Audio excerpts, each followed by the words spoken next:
and gentlemen, boys and MPs, welcome back to Hellstormwargaming and welcome to this live stream. Hello. Sorry I was running late today. What's that mess? Oh, it's just StarCraft, that's fine. Welcome in, hello, my name's Mikey, thanks so much for being here. Sorry I'm late, literally, I was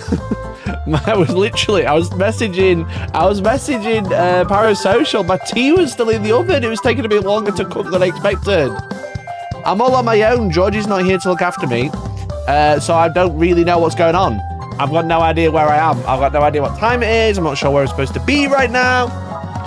So welcome in, say hello, say hi, we've got a lot to talk about. We've got lots of 40k rules to talk about tonight, because there's been a lot of previews, and there's a lot of stuff to talk about. There's a lot of things that people are talking about. There's a lot of people that people are talking about wrong, and there's also things that people aren't talking about that really need to be talked about. So what I had for dinner, I had chicken goujons and rice. I know, exciting. I know, exciting. Very exciting. Chicken goujons and rice. What can you believe? That was it. That's all I had. Georgie's not here. I don't know what greens are. Where are the vegetables? You know what I mean? I'm joking. I know what vegetables are. It's just, I kind of forgot what time it was because I've been so busy all day. I'm working on a really cool video for StarCraft. Oven goujons and microwave rice. Listen, don't call me out like that. It was nice. So it was nice. I'm trying to slim down on what I eat as well. So it's like a small portion, but it like the chicken took a while. So so dry, nah, covered in Frank's hot sauce. Covered in Frank's hot sauce. Every bite, you know, like that. It was good. It was tasty. It was tasty, lads. So let me chill out. Let me slow down.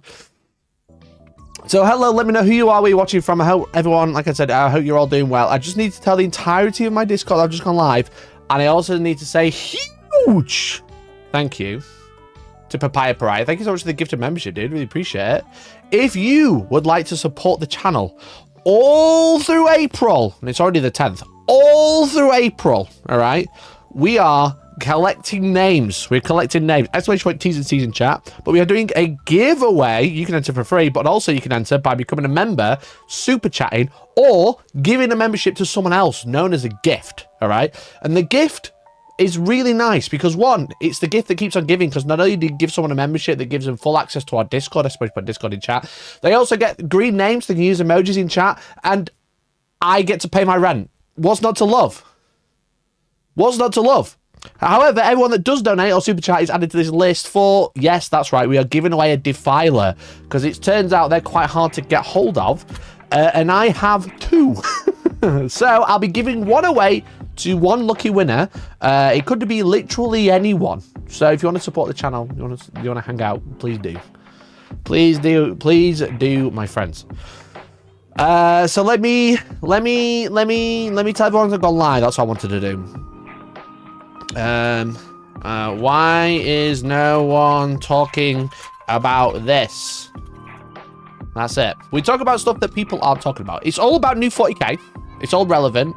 There's a few things that people have spotted, a few things that people have pointed out. Some people have jumped on bandwagons and got it wrong. But there's also one really crucial thing regarding a certain part of 40k that showed off that no one has bothered mentioning, and I can't wait for the 7 Reddit posts as I'm talking about it live to go up, because someone's going to talk about it and go, oh shit, no one's talking about that, I'm going to get some Reddit karma.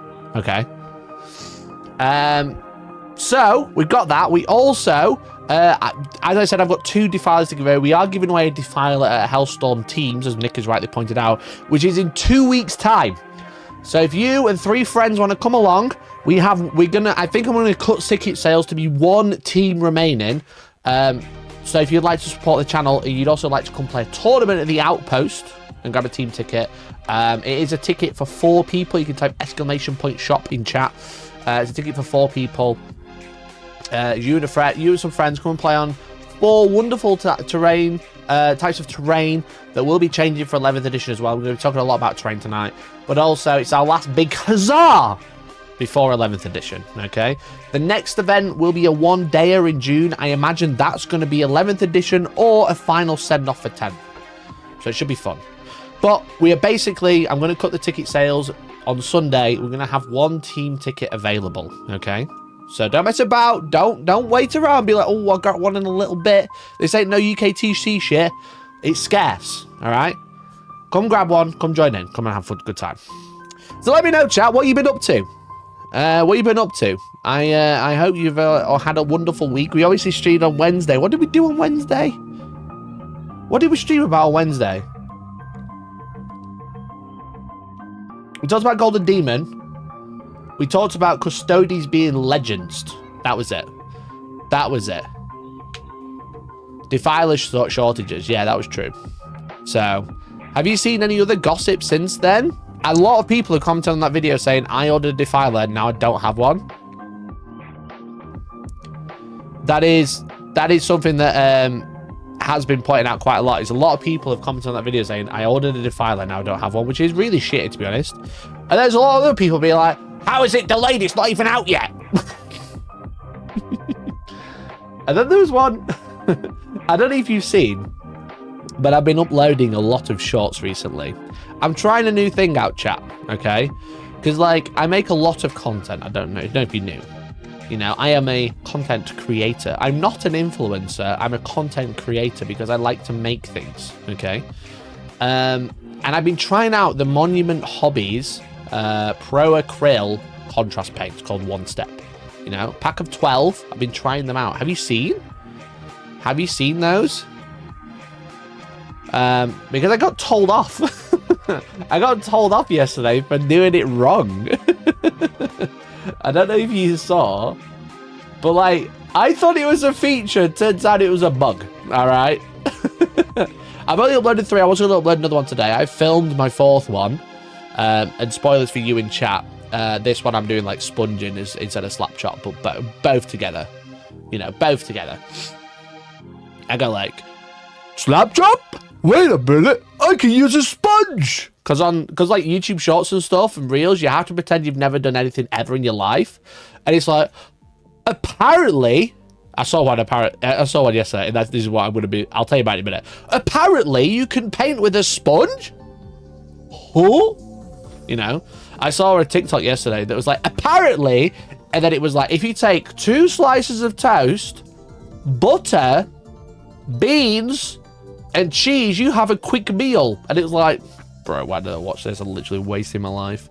My life is being drained by these influencers. However, I tried out the new, I'm just gonna mute this sound. I tried out the new contrast paints, okay, by Pro Acryl, the One Step.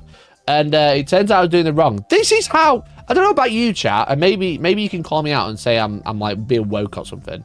All right. This is how I use contrast paints. I use them quite thinly, you know, and I like glide them over, like in this video. You know, this is how I use contrast paints because a few Games Workshop contrast paints, if you glob them on, you know, and then don't wick away properly, they dry and like they like bulk up and they go all like rubbery in the corner, you know. Have you ever had that with contrast paints? I've had it with especially the browns and the purples. It's something to do with like the medium they're using, or maybe it's because it's like, especially set 1, set 2 less so.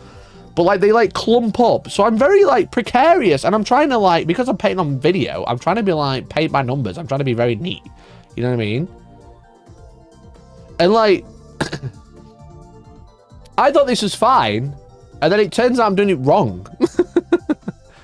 Because, like, this bit is the bit they call me out on, this shoulder pad, okay? There's not quite enough on my brush there. And you can see I add more paint, you know? I add more.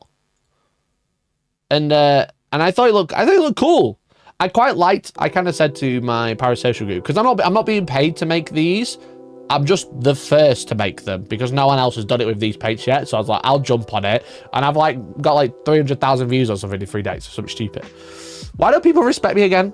But I thought it was cool. I kind of said to Parasocial that they're a bit like inks rather than contrast paints, okay? So I did it again with the green, all right? The graphite green. They're definitely not fucking cavill green color, you know? I was like, oh, it's good for Sons of Horus. Again, a little bit thin here, but I'm not being like tight, and I'm not thinning it down. And then Monument messaged me saying, even though they accepted the collaboration invite, I'm not like trying to throw shade, I'm just telling the story. And I always feel like I have to correct myself with that. It's so weird. They messaged me saying, you're thinning them down too much. And I said, I'm not thinning them down, bro. I'm putting them on a wet palette. And then, and then they were like, well, you replied it wrong. And I was like, okay, am I thinning them down or applying them wrong? You know what I mean? So anyway, yeah. So I did this. I showed this off. And I thought it looked really good. I just thought it was a little thin, that's all, you know? But I was like, maybe that's part of the feature. Because it's like, it's one step, but it's also not contrast paint, you know? Isn't using a wet palette thin them down? So people always say this, and I had someone else say this to me as well in Parasocial as well. A wet palette doesn't necessarily wet your paint. Or should I say, on a wet palette, if you've done it right, there is no water on the paper. Okay, it's just damp. And by that I mean you're not putting it onto a dry piece of paper, you put it on a damp piece of paper. There is some watering down, but it is like minuscule percentage until you physically add water or leave it on the palette for an hour, you know? If you leave it on the palette for an hour, it will water down because it's going to drag the moisture in with it, right? But like putting it onto a wet palette doesn't inherently wet your paint, really. You know, it's not like you are, like I said, you are technically watering it down, but like percentage wise, it is like putting one drop of water into a bottle of squash, dilute, cordial, whatever you want to call it, and then saying, yes, this is watered down, ready to drink. You know what I mean? If you leave it and keep adding droplets, it'll water down eventually, but it's not wetting your paint, really. It is just a wet environment, you know? And that's why it doesn't dry out so quickly. But putting it onto a wet palette, unless your wet palette is full of water, the paint isn't really being watered down, you know? It's slightly watering it down. Yeah, but like I said, like the percentage-wise, it will make 0 to 0 difference to the paint if you put it on a wet palette or a dry palette and use it within 30 seconds, you know? If you're using it within like a few minutes even, like the difference between a dry palette and a wet palette are just like the minuscule, you know? But to say I'm thinning them down because I'm putting them on a wet palette is crazy, you know? But because I'm not, because they're not being watered down. What I am doing is applying them too thin, allegedly. However, I really like that when I applied it really thin. Look at this, you know what I mean? Look at this like shoulder pad. I thought it looked mint. To say this is like a shade paint, a contrast paint, a wash or whatever. I thought that really nice. You got really nice panel line shading. You've got like the shoulder pad does look fairly flat outside of that, but like it's self-leveled really well. You know what I mean? Anyway, they said you're doing it wrong. You're applying it too thin. Glom it on. So I did another one. And then, like I said, you're thinning them down, use them straight from the bottle. Because I just like, fuck it, don't pay me. I'm just going to fucking make a joke out of it, you know? So they said, and then even because someone called me out for the wet palette, I stopped using it. I used a well palette, which is like a plastic palette, you know what I mean? And then it says, you're thinning them down too much, using straight from the bottle. And then someone commented, said, look more watery, less vibrant. So this is how I was doing it before. It looks, this captures everything underneath. You know what I mean? This is like everything, captures all of the dry brushing underneath because it's just slap chop. You know what I mean? You know, I saw that there was loads of people doing random slap chop videos and getting hundreds of thousands of views. And I was like, I want a piece of that pie. And guess what? I'm eating good. So then they were like, glom it on. So I did glom it on and you can see it's just fucking running, bro. I would never use a contrast paint like this. I would never do this. But I whipped away some of the thing. And then this is before. And then this is after. Now, it definitely looks more saturated. But I can also see much less underneath. You know what I mean? And I think I prefer this. But this is how they said I should use it. You know? So I was a bit put out by it, to be honest. I was a bit like, bro, what's happening? You know, I'm saying that this is actually quite nice. I like that it's thin and like you can apply multiple coats. And they were like, well, that's not the point. You're supposed to do it in one thick coat. And I was like, well, I can't see anything underneath now. And I think I do the same for red. Yeah, I show the same for red. Like, look at the difference. Like, yeah, this is slightly too thin, but this, I can't see anything. You know? This, I can't see anything. But it's much more saturated. Don't get me wrong. It's much more saturated. It really works. But I was a bit like, wait a minute. You know, this is just a flat base coat. But maybe that's what it's for. But I liked it when you had like the freedom. And then I go on to show you can paint it grey, but you can also use pink underneath, you know, just doing the base. Again, apparently, if you paint pink underneath, no one's ever heard of this before. And I was like, yeah, look, pink looks better. But yeah, when I painted a thin coat, like with the Sons of Horus guy, I was like, fucking paint another coat, bro. Are you sure you aren't red colorblind? What makes you think that? You know, I was like, well, you could add I was like, what about two-step? You know, I was like, haha, that's a little funny dance joke, you know? You could add another layer and make it darker. That's cool. But they were like, no, you're doing it wrong. No, all wrong. I was like, oh, look at that shaded now. Oh, look how, and that's one coat, that's two coats. Oh, beautiful. So I don't know, chap. I was a bit put out by it. So it was quite funny. It was just quite funny because like they were like, they accepted the first one as like a because on Instagram you can like add people as like collaborators, so it shows up on both accounts and gets shown to both followers. I still own the video, but like it's shared with Monument, you know. And the first one they were like, cool, thumbs up, we'll accept the collaboration invite. And then I did it again, and I messaged them, and I said something like, the first one went down well, I'll do a few more, and I'll keep collaborating. And then they were like, you're doing it wrong. This is rubbish. Doing it wrong, too thin, not applying it correctly. So I was like, okay, is this how I do it? And then I messaged them some, like, the yellow, I sent some early screenshots, and they didn't answer. So I uploaded the yellow one, and then they accepted the collaboration on the one where they said I was doing it wrong. Which I thought was quite funny. I also thought that was funny. They're like, no, you're doing it wrong. Ignore me for 24 hours and accept the collaboration invite of where I'm allegedly doing it wrong. Funny. So shout out to Monument. Anyway, good. I'm having a good laugh. You know what I mean? I hope they are too, because I'm having a great laugh. It's a bit of an ass move. What's a bit of an ass move? Which bit? I've said about 4 things. That's why you'll use Warhammer Colour. Warhammer Colour, the scammers. Is that what you're talking about? I'm going to put some moisturiser on my finger because it's very dry, chap. Georgie's got me into moisturising. Can you believe? I have dry elbows. Is that cringe? Chat, do you have dry elbows? Get some cocoa butter on that shit. I'll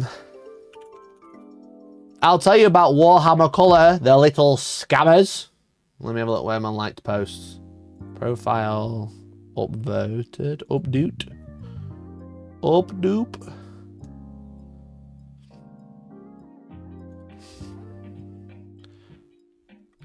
Here it is.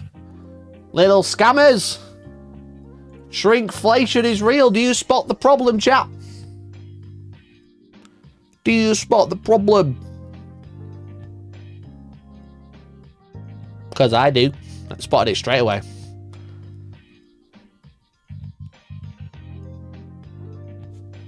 That's right, God's Pitch 2.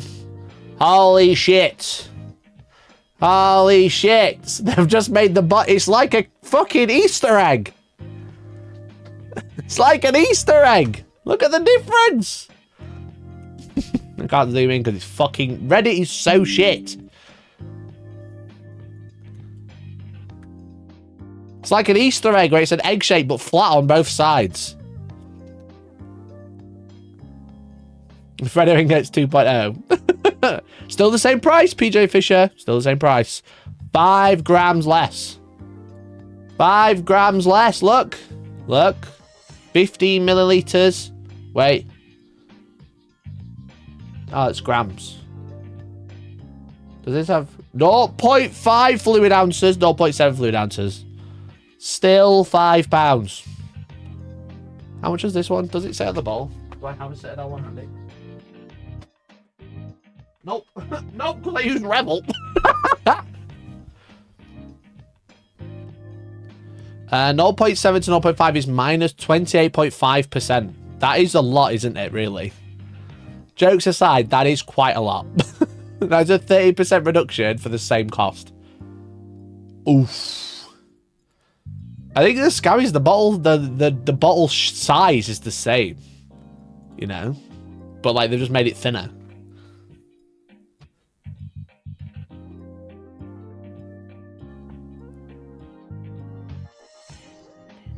Look if you mean my store has certain ones in stock. Do you know what else I have in stock? Revel on Amazon. Or from your local hobby store, including the outpost.com. Exclamation point, sorry, .co.uk. Exclamation point, outpost in chat. How much is it on Amazon then? Just out of curiosity. That's where I get it from. I might impact to 6. Plastic cement. Plastic cement. Wait, that's £7. I bought like a pack of 6 for like £8 last time. Was it Revel? Is it Revel I use? Yeah, it's Revel. Revel glue.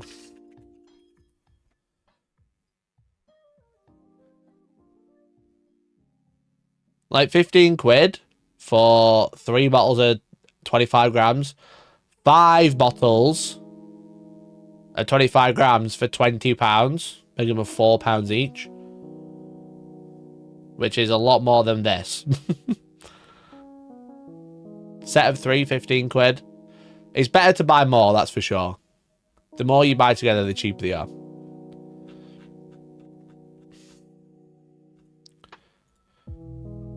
Let me switch account. How do I do this? How do I work this thing again? I are rumor. Yeah, chat, just use this. Oh. Sorry, Outpost. Love you. Love you lots. Love you lots, Outpost, however.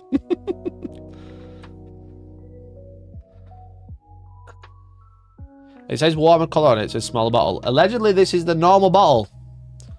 This is the new normal bottle.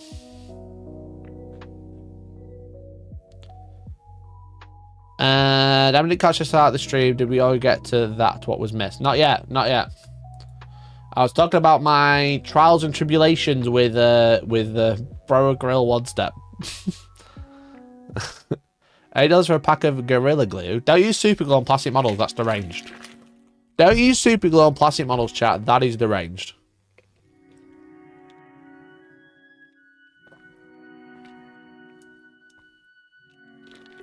How do you gap fill with without sprue glue and plastic glue? You know? How can you gap fill? You can't. You can't. Illegal.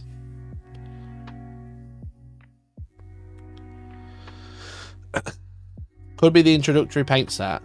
Well, now we're just making hearsay because it says it's the new plastic bottle. You know? Do I have to go and do some research like a journalist? How could I? How could I do that? Anyway, so then my trials and tribulations are I made some shorts and got in trouble with the company, but they seem to like it anyway. Glue's getting smaller. You say gaps, I say pre-model open wounds. Jesus Christ. Stick the arms on with super glue. Arms I can let pass, you know what I mean? But if you glue it with super glue, it needs to create, it doesn't.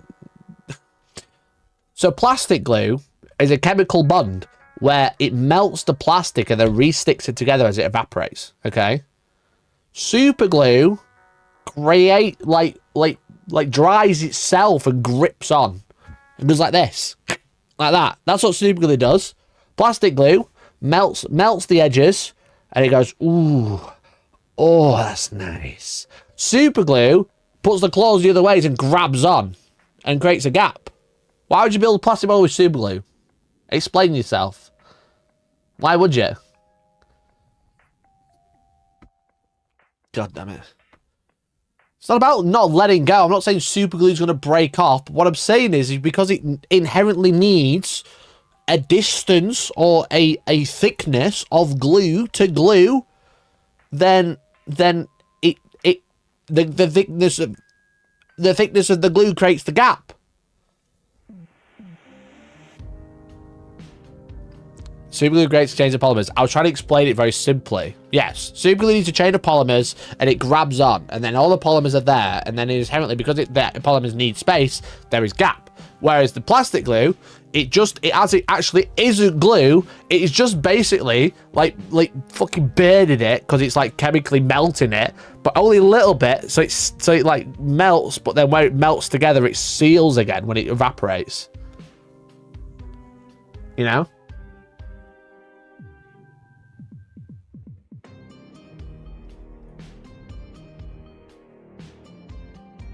So I think we're stuck. Anyway, I think we're in an argument. You didn't mean to get me going. Take the cards, you did. You did. You did get me going. You got me so actually riled up at you specifically. As a joke. Also, superglue gets me high faster. Right, okay, anyway. Chat, there's some things that people have been talking about that they haven't realised, okay? They've been talking about it, they've been talking the talk, and thinking they can walk the walk, but they actually can't, okay? I need some images. Do I have some? No. Did I download them and not upload them to my computer? Correct. Nice one, Mikey. Great job, mate. Great job. Stall. This is what we call stalling. Don't tell me I've got no Wi-Fi connection, and don't tell me I'm out of fucking storage on Dropbox, please, for the love of God.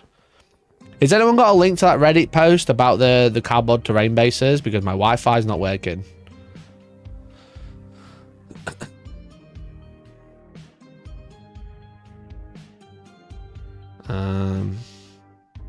Because I just need that Reddit thread, but I just saved the pictures off from it like an idiot. Wait, you're almost out of storage. That means not out of storage. Almost out means not out. That's maths. Okay. Dawn and Shed and Para. Yeah, related to that, I think.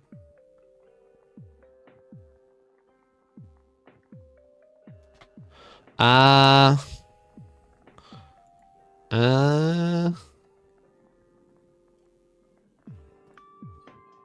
think someone put... found it. Right, okay. But I am a professional. I'm just late. I'm just like really... the problem is, chat, is you think all I do is stream. And I don't. I have like 5 other jobs to do. Like feeding my cats. Where's the layout? There it is. Okay. So, there's some things that have been pointed out, okay, on Warhammer community about the new edition, but they've not been, like, actually, they've been mostly clear, and people have gone running and then not really, like, taken a second to actually analyze it. Because the other day, they came out with take covers with updated terrain rules. And by the other day, I mean Wednesday afternoon, just after I ended my stream. Typical, okay? So they're talking about, like, how the new terrain works. And it's largely the same. It's largely the same, all right? Terrain features are things on a base. Terrain areas are things that are the base, okay? The thing is with 40k, and a lot of people don't realize. Dr. Fun Ricky, thanks for coming member, buddy. I'll add you to our giver in a second. What you have to remember with 40k is, you know, like how they made the rules for ruins, but then in all of their tournaments, they put ruins on bases. Do you remember my very famous video of the kitchen towel moment? I broke 40k before it released. The rules for, like, bases on ruins is, like, basically a house rule because it's not really written down in the core rules. We just all, like, came to accept that a base becomes an area terrain, which becomes a ruin, you know? They wrote the game with these bases in mind, and they didn't really clarify what they were ever. So that's what this article is basically going over. Terrain area is a base, a footprint, and then the feature is the thing on it, you know? But it also means that all terrain will need a base, which they didn't sell for 3 years, even though we've been using bases for 3 years, you know? So, like, none of it, like, the hidden rule is new. Don't get me wrong, that's new. Nothing else in this article is new. It's all basically the same as what we've got. But they finally wrote down what a base means for terrain, what a terrain footprint means, you know, in terms of like this big base that it's sat on. Because this is what it is. Look, easy, you got like these ruins. None of this is in 10th edition, the core rulebook, but we all use it in 10th edition, which is quite funny reading like articles being like, God, Games Workshop coming up with these terrain areas is so sick. And it's like, oh, well, they did that 3 years ago. They didn't want to write it down for some reason, and then I broke it, you know? So they kind of showed that off, and then they showed this off, okay? Which, again, fun, not really new, because we've had layouts like this for ages, and loads of people complained in, again, more casual people, which is fair enough. You can be casual. We all start somewhere, you know, when sometimes we don't want to venture too far either. But it's like, oh, look at these symmetrical layouts, disgusting. When we've had symmetrical layouts for 9, 12 years now, but Games Workshop have slowly been capitalizing on them themselves. However, I do appreciate that they've shown off all of the footprints and like an example of a layout. We've got one for Crucible of Battle corners, and then one for Hammer and Anvil, which you actually don't see very often. Now, the nice thing is like positives, and I'll be honest, mostly positives. I don't think I've got any complaints about these terrain layouts, to be honest. These are really cool. I really like these. The negative is when we come to the measurements, but like in terms of layout, I think these are really nice. I like these little wall sections that they've added with a base, because it means essentially what they want is for like, do you know like the pipe works that they sell and little shit like that? That's basically unusable in 10th edition, because like barricades and stuff don't really have very good rules. What they're doing is basically making everything a ruin. They're making everything obscuring, and they're making everything block line of sight. So then everything is kind of usable, which I actually really like. Because this is good. This stuff is good. I like it. Little bits and bobs on the terrain. I like it. The nice thing is because they made footprints and didn't really clarify it in a rulebook, but we basically had like loads of different types of bits and bobs of terrain. Like myself, for like tournaments, I still have quite a lot of this, which is quite cool. I can just dig it out and reuse it. But for you at home, if you've got like lots of random bits of terrain, you can finally get your kitchen towel, like I told you 3 years ago, and start using it. Okay, and like if you don't know what I'm referring to, I made a video at the very start of 10th edition, before the game came out, called I Broke 10th Edition. I did a live stream. Look at my hair there, Jesus Christ. It was right at the beginning, and I was explaining that this is what ruins look like. You know, this is what ruins look like, and this is how the rules are wrote down for ruins, is to have ruin pieces. But 10th edition is actually, as you can see, this guy can't see, the other 4 can. What it was pointed out is that this kitchen roll was the footprint at the time, because obviously I didn't have any. But because this dreadnought isn't wholly within this footprint, it can't actually see any of these tyranids. And this is the same as it was now, and it's this article basically explains this rule to you. You know, is this ballista's dreadnought, even though it is 95% on this base, it can't see through the kitchen roll, which is representative of a footprint, also now known as terrain area. Like I said, none of this is new. They've just finally wrote this down properly, because they kind of wrote this in the rulebook, but mostly wrote it in the competitive pack and didn't really write it down. So it's just like so you're aware, like how line of sight worked and how he pointed out. Because like I said, they have all these bases, these perspex bases. This is 9th edition that they were using it. And then in 10th edition, they brought it over. And like I said, so for example, this dreadnought, because it's not wholly within this terrain piece, which is the kitchen roll, which is representing the area, it couldn't see through, you know? It's basically the same, you know? My hair was happy. Thank you. So yeah, so basically, like, none of it's new. I made a video about it 3 years ago explaining all of this, but it's how 10th edition's been for a while. So what they're basically doing is saying, take a footprint, put whatever you want on it, really. The important ones are like the big 3 in the middle and the 2 at home. Why? Because they're your objectives now. That's basically what all of this means.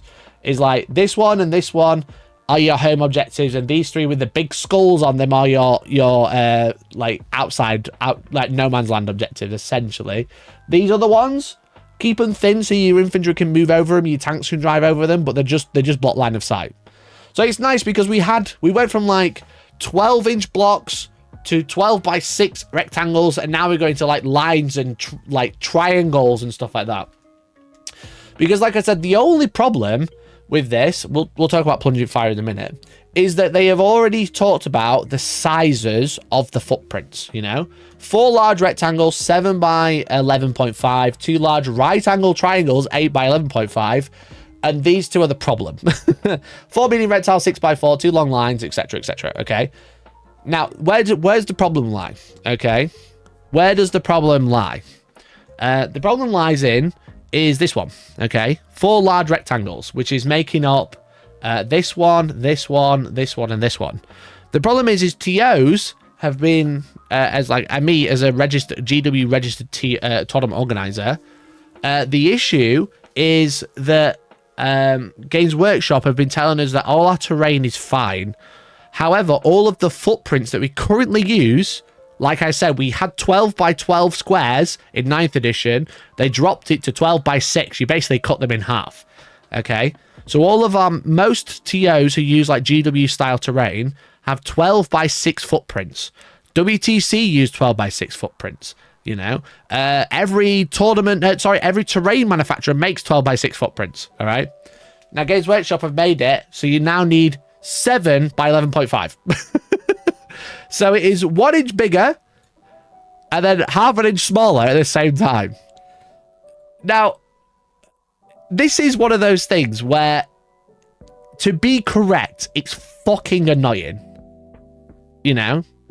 It's fucking annoying. Yeah, the terrain features are fine. The areas are less so.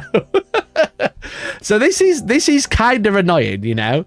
So, like I made a joke in a terrain group I'm in where I said, like, you know, I tell my partner 1 inch doesn't matter and I don't think it matters now. If you have 12 by 6, you can go ahead and just keep using 12 by 6. It's not going to make a huge difference as long as if there's terrain that's touching, it is. But all of these are independent anyway, so it literally makes no difference. But it's funny that they've gone, oh, well, all the terrain's fine. You're using 12 by 6 rectangles. Guess what? They're all shit. Now you've got to buy new ones. 7 by 11.5. I don't know why they've decided to go to 7, and I don't think it's going to make a huge 1 inch line. It's going to make a huge difference. It will obviously be a percentile difference, but I don't think it's going to be a difference where it's like, oh my god, this is literally game breaking if you have 6 by 12 instead of 7 by 11.5. But you could even run 6 by 11.5 by chopping half an inch off one side. You know what I mean?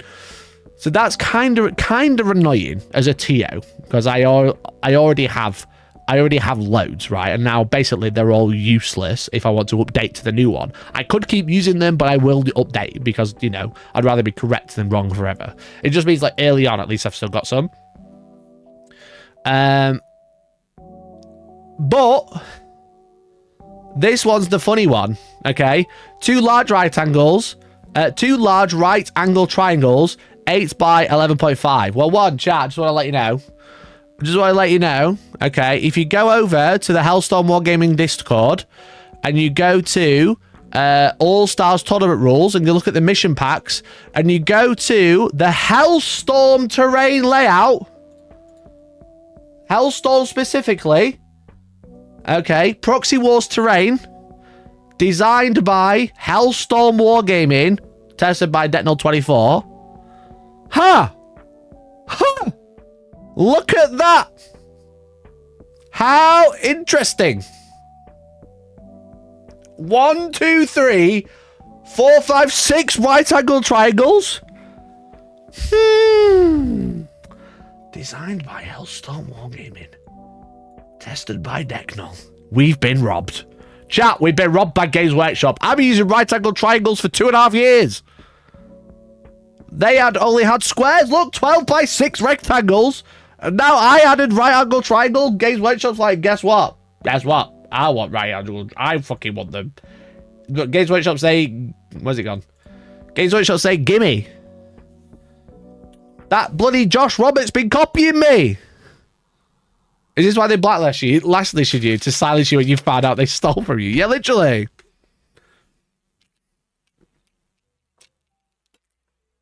They literally stole my idea.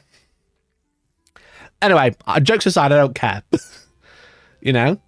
Jokes aside, I don't care. What is actually quite funny is Games Workshop both stole from me and misled everybody in the community straight away.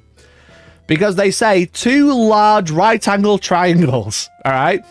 Chat! Just answer me a quick question. How many sides does a triangle have? A right angle triangle. How many sides does a right angle triangle have? Okay? It is a trick question. Please answer normally. It is a trick question. Please answer like you're a normal person. Because most people looking at a triangle, okay, would like go, I'd be like, chap, draw me a triangle. And you'd be like, a right angle triangle. And you'd be like, I don't know, Mikey, I'd fucking draw. I'd like get a pen and I'd go like, you know, I'd go like, bang. Probably not like that wonky, but you know, you probably go like this. Then you go like this. And then you go like this. And then you go 1, 2, 3. Genius. Genius. Okay. So much so that people on Reddit have gone ahead and made some cardboard layouts. Damn, look how good this looks. Wow, look at this. This is a hammer and anvil layout. It looks quite nice. I mean, we've just kind of taken L shapes and added even more, and then all the casual players are like, wait a minute. There's less L shapes because we made the L shapes square. You know?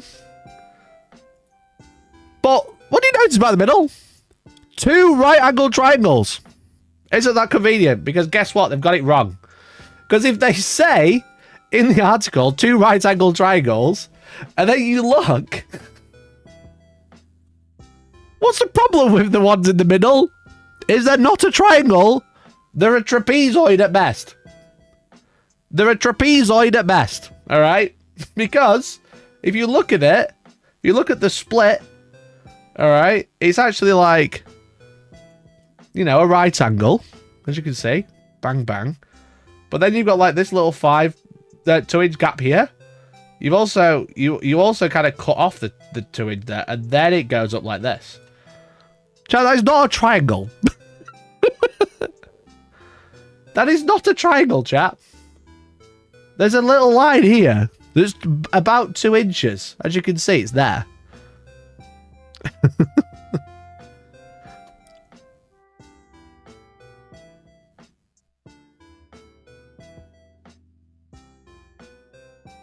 So, just to be aware that they aren't actually triangles.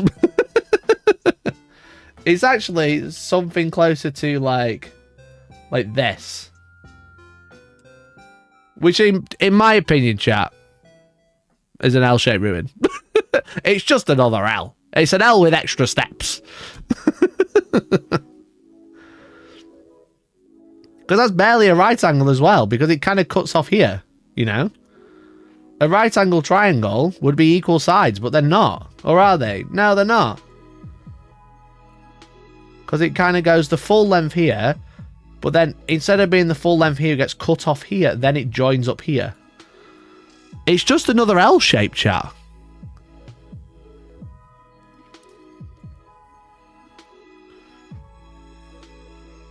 I mean, there might not be a triangle in that image, but GD was having making dogs breakfast and things. Well, I'm just so you're aware, if these are accurate, this is not a triangle.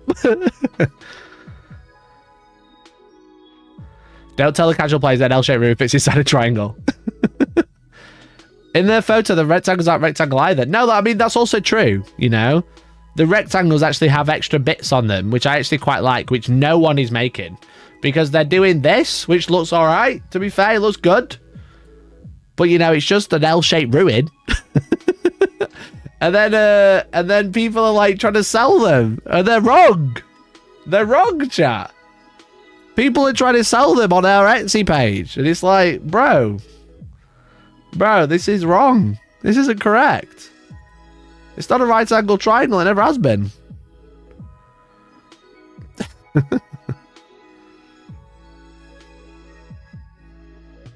So, just be aware, you've all been misled. There's also something else you've been misled on.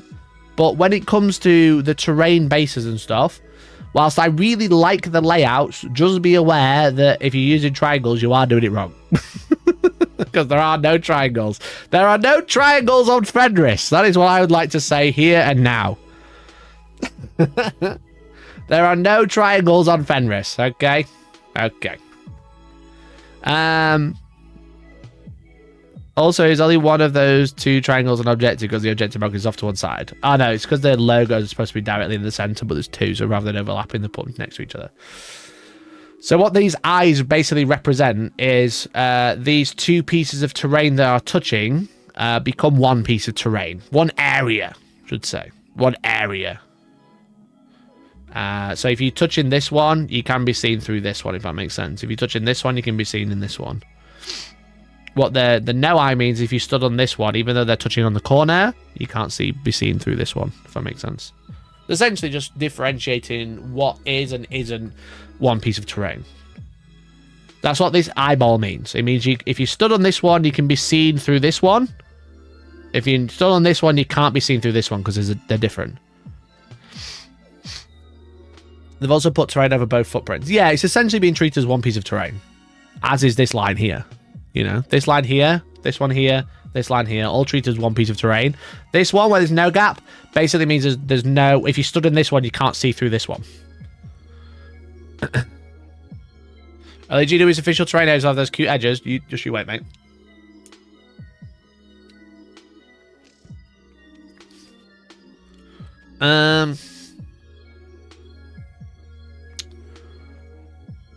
So yeah, so essentially what these skulls mean is like home objectives, no man's land objectives. Eyes mean you can see through the two pieces of terrain. And then this little shield and sword is representing attacker and defender. The eyes are representing what you can see through. And then I think everything else, there is nothing else. So long pipe and short pipe, one area for trapping. If you're on about this, basically they're treating this as one big piece of terrain on this one, but then on the next one it won't be, as you can see. So these three pieces of terrain touch. If you're stood here, you can be seen when you stood there, but you can't be seen when you stood here.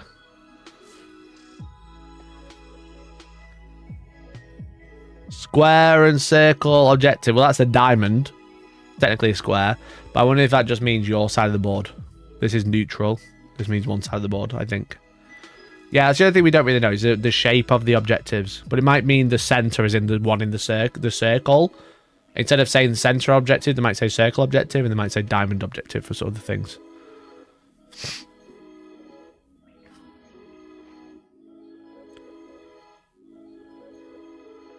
Do you think the tournament secret retained to no ground floor windows with the hidden rule being as they are? Probably, yeah. One, because it's so entrenched in tournament circuit now that the bottom floor blocks line of sight is pretty normalized, and I think because most people have either set up for it or just ignored it and just bought terrain, I think people keep it the same just because the terrain might not quite work for it.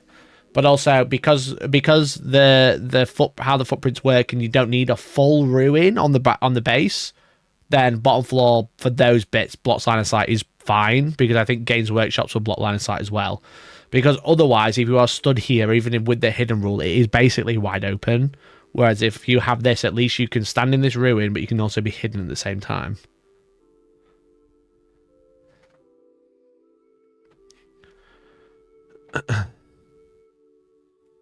That's the beauty of separating out the terrain features and terrain area. We'll be able to put any feature on one or more areas to make larger terrain pieces.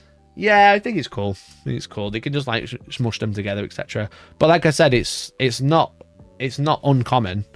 Where are we? It's not new. And like I said, it's cool that they're like making a big song and dance about it. And I only want people to look at it and enjoy and be like excited for it. But at the same time, it isn't new, because I've been doing this for a while. You know, if you go to the competitive layout, they have the same thing here. It's just an older version of it. Why can't I zoom? There you go. You know, so it's like we have this already. The eye thing, that's what those eyes mean. We have the measurements, we have the footprints, whereas this becomes one. That's what this eye means, but it's actually 2 pieces of terrain, or 2 pieces of basing anyway, footprints. Touching, and then you get the same like here, like it's slightly different. But yeah, I feel like with the like random ruins and stuff and the random the more bits and bobs on the table, it's going to look better, I think, overall. So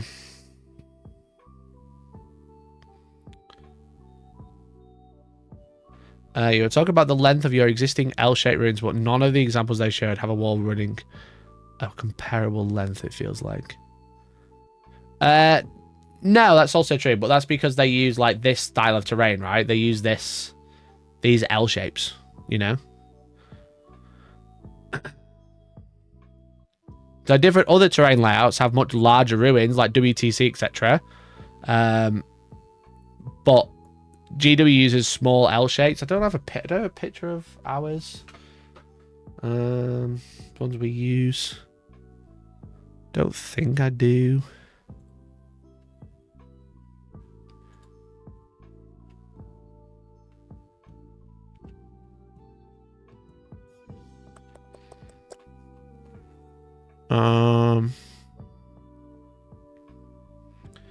I've only got the other one that we use, which is like WTC buildings but the same layouts. Annoyingly handy. But yeah, like I said, like you'll the buildings, like now, the buildings aren't like the entirety of the footprint. That's only UKTC that happens because that's the terrain they have from 9th edition. So those events on my Insta. Yeah, I was looking if I've got any like GW layouts from ours. I'm quite nosy.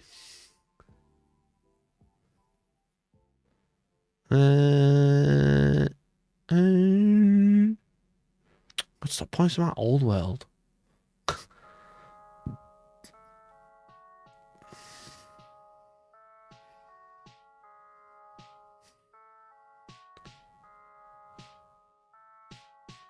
I was always posting about old world. Can you believe it's almost like it's his job?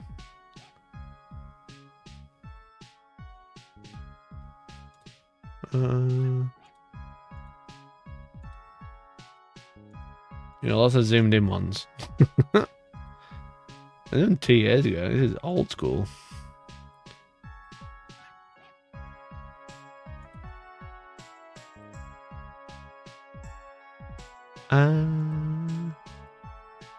Trying to find some chat, but we don't see like any. Like here is like an example of like a GW one. So you got like this small footprint with a wall, and then you got this larger one with like more interesting building rather than just an L shape.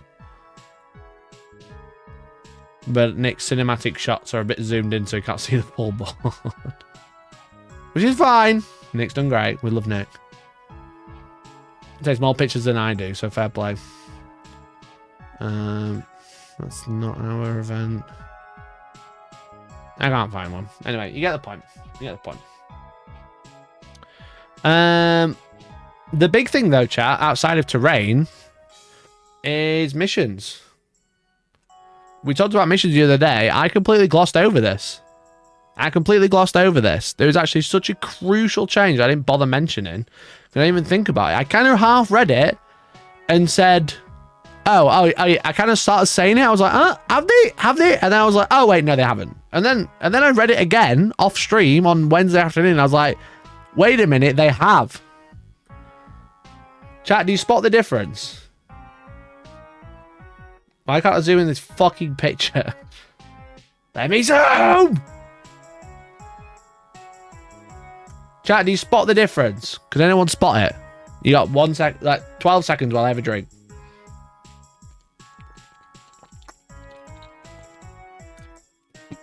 The difference is not how you score per se, or why you're scoring per se. Maybe it is just how you score. That's true. I suppose you point G Fuel in chat.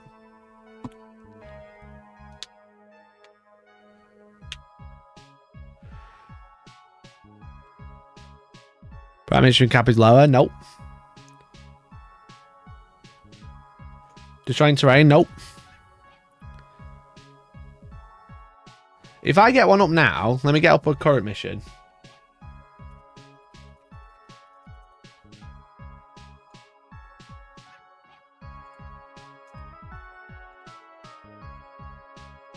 Fucking, let's get up a current mission, shall I?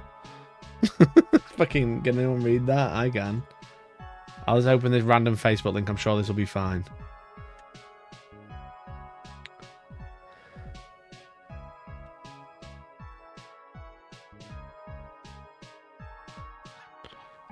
Hold on, let me open Reddit so I can rush to post this for karma, truly.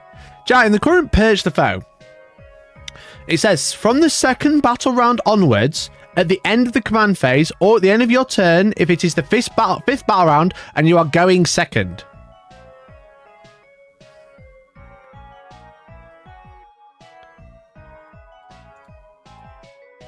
Let me use this Purge the Foe.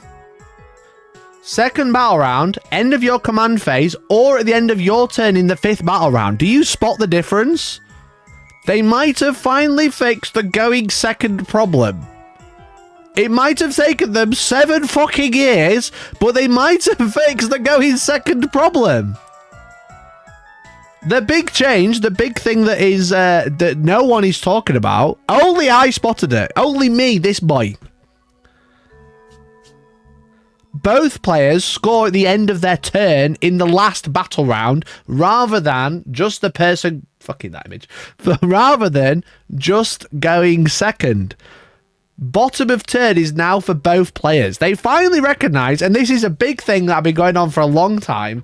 Obviously, when challenger cards got removed, when gambits got removed and stuff, everyone complained about it, and I said constantly that going second is the issue because you score max primary at the end of the game and you leapfrog, and that is Games Workshop's catch-up mechanic that everyone hates so much.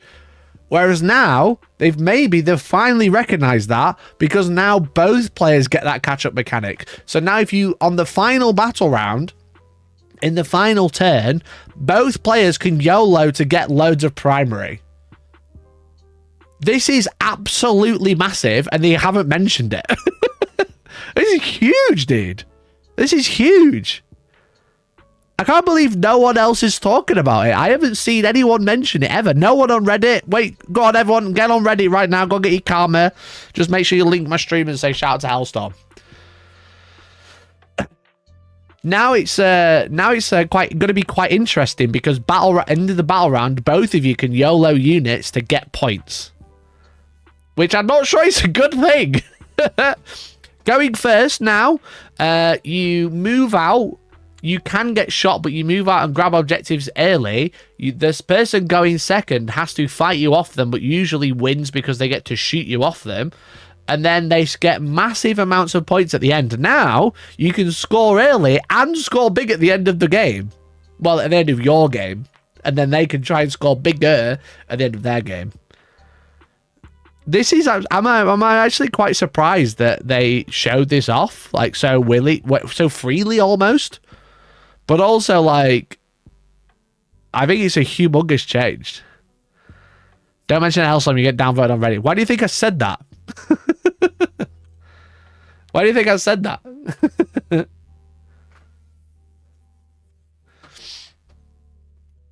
Purge of Fire also doesn't score for destroying, but the sabotage mission does. Purge does not have the destroyed keyword in scoring.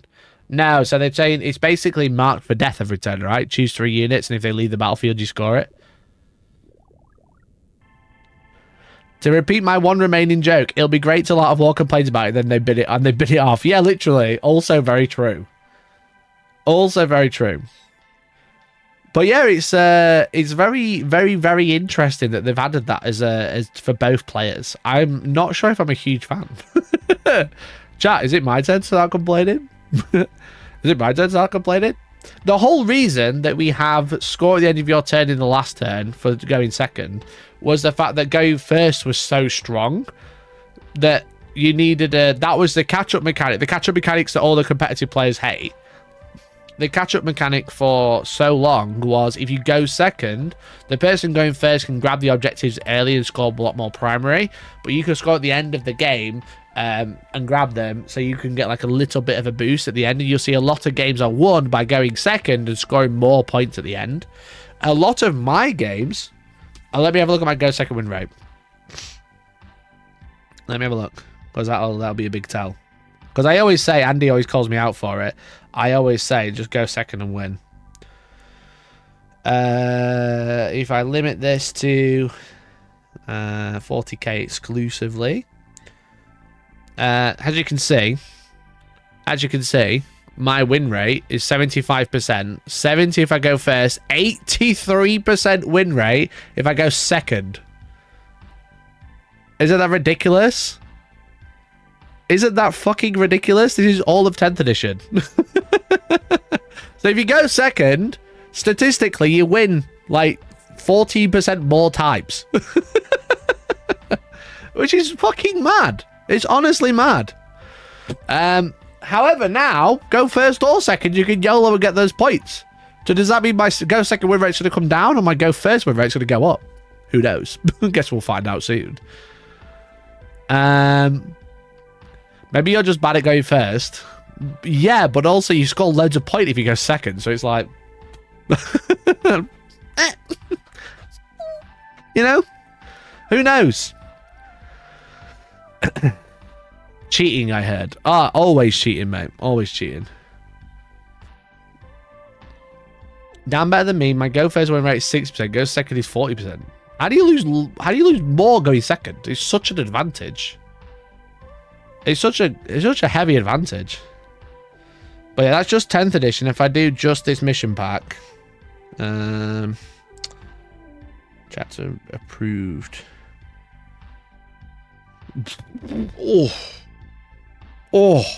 Bruh. Bro never loses. I lose 1 in 10 games. Isn't that crazy? Or 1 in 5 if I go first. That's literally 1 in 10 if I go second, 1 in 5 if I go first. That is crazy. That's how big of a difference it is. That's how big of a difference it is. Bruh. What's it like in Pariah Nexus? 85 if I go second. Oh no, that's included. Wait a minute. Pariah Nexus was really bad. I played barely any games in Pariah Nexus. And then Leviathan. Leviathan was pretty good. But this was during my... I got 10 losses total and 26 wins and 1 draw. Most of them were for the World Championships. Wild, bro. But yeah, chapter approved. That's what I've been playing a lot more consistently this year. Well, let's pass you a bit. I guess seals get lucky sometimes. Okay, sure. Learn from the experts and just drop so it doesn't impact your stats. True, very true. So yeah, so that's the big thing. Obviously, I've spoken about the terrain, which I think a lot of people have missed because, like, whilst I think not this, not that one. I think I've closed the Reddit post now. I think the Reddit post looks quite cool. I think, like, showing the footprints with the terrain, with the different types of terrain, is pretty fun, and looks. I do think it looks pretty good. But the main one is that they've kind of... The right angles was one that I was like using for the title of the thumbnail because there's a lot of people talk about, but the going second and going first, scoring at the end is going to be absolutely huge, chat. I don't think I can like overstate like how big of a difference that is going to be for the game. So yeah, definitely an interesting one. Definitely.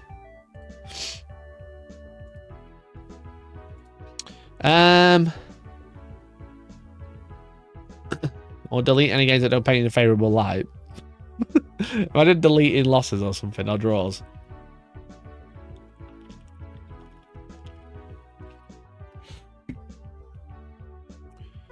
I linked a video. They made a video. 7-minute video. 8,000 views a day ago. A quick little video showing you one of the new 11th edition terrain boards.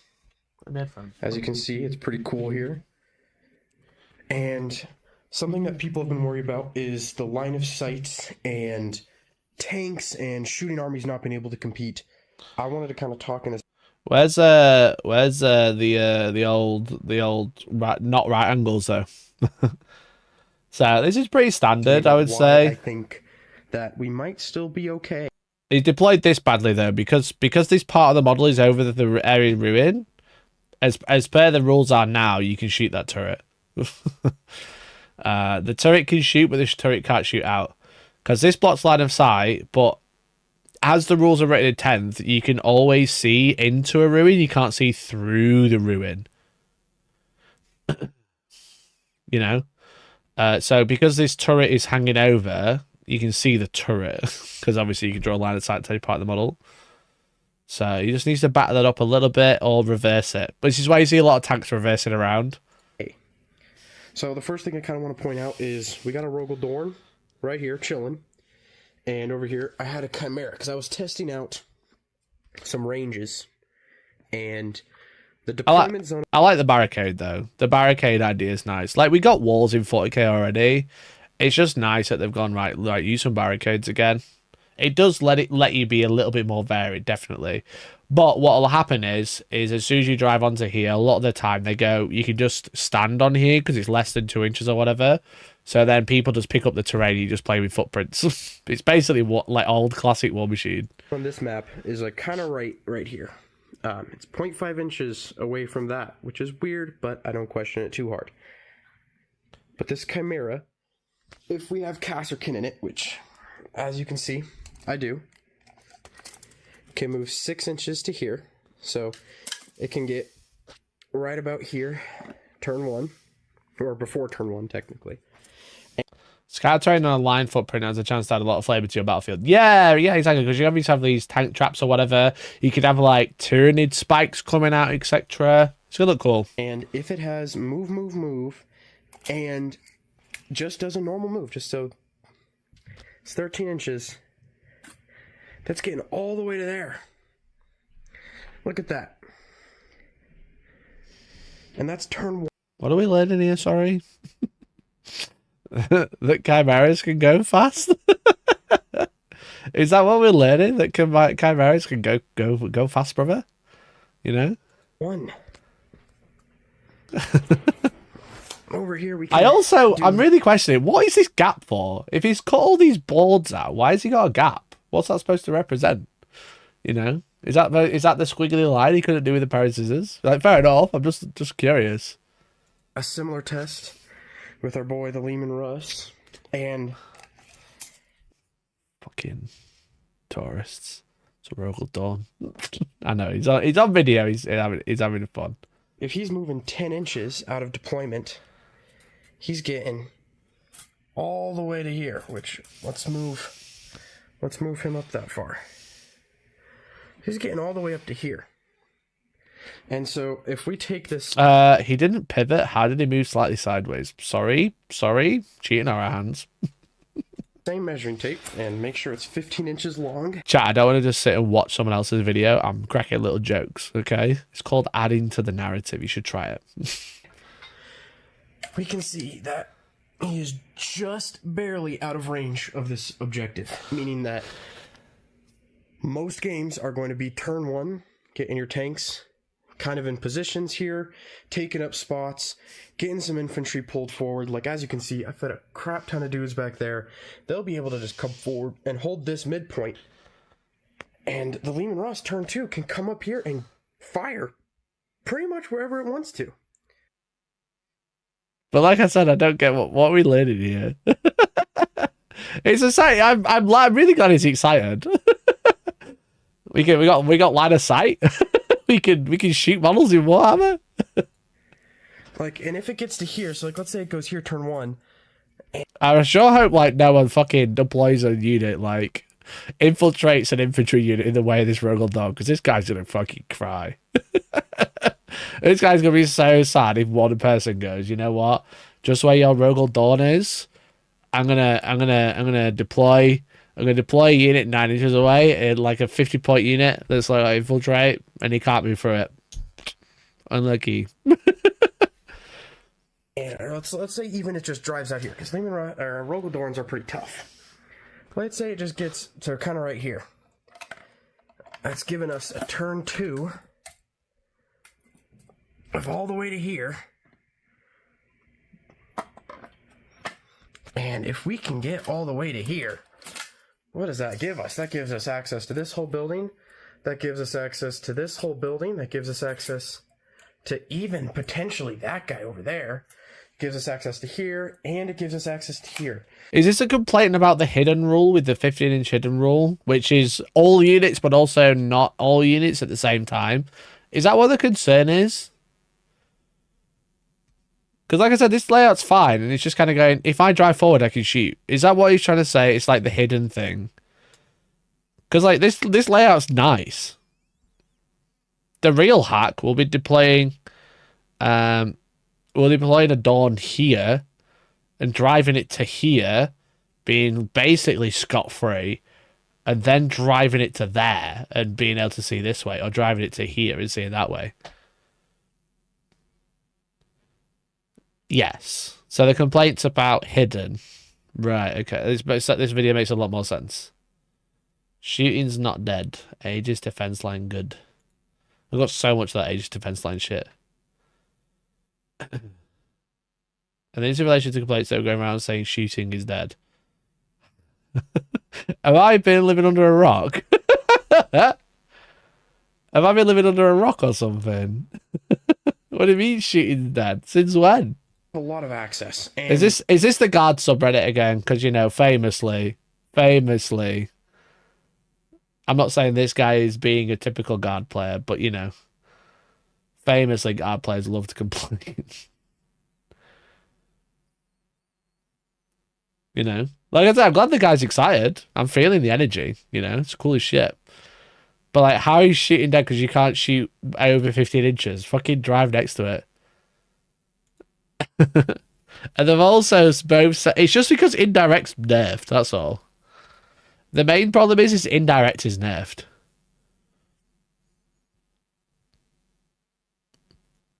The thing is with it is anything like hidden and stuff like that like if the do we go to the guard Reddit and have a look?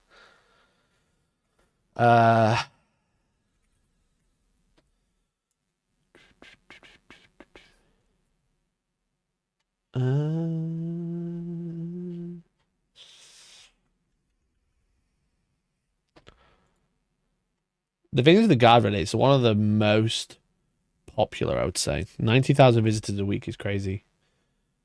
Is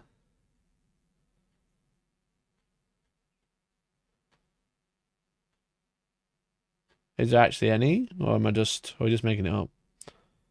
Feeling pessimistic about the new edition. 21 minutes ago.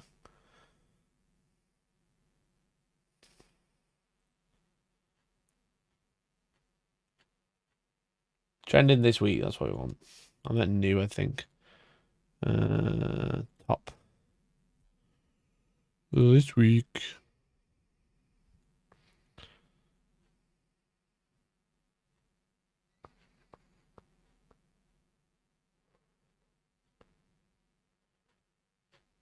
Yeah, not a lot of... Or am I just like, is it just so deep?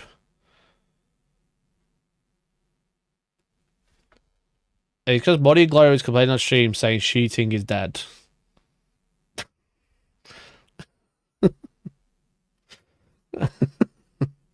Okay. Brilliant.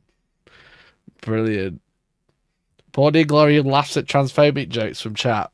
That one. Oh dear. Oh dear. We love a reactionary, you know what I mean? We love a reactionary all day, every day.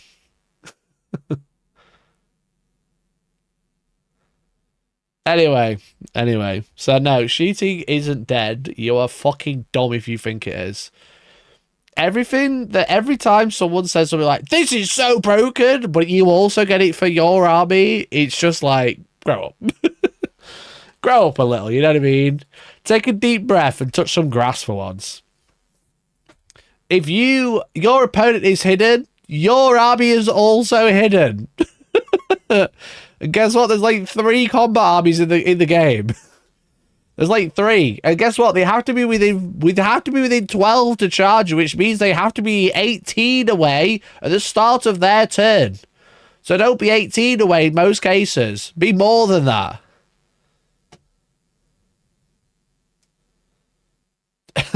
There's be more than 18 away. They can't move and charge.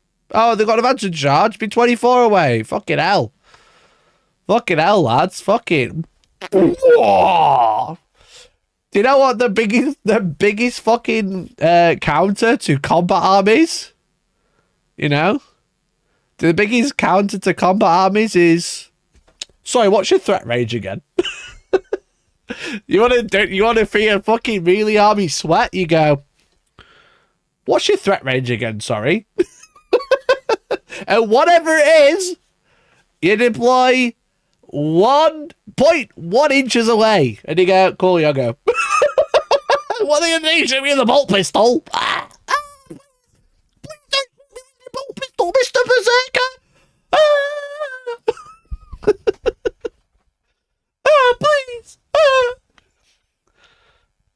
Or an infiltrate unit, yeah. You got one infiltrate unit.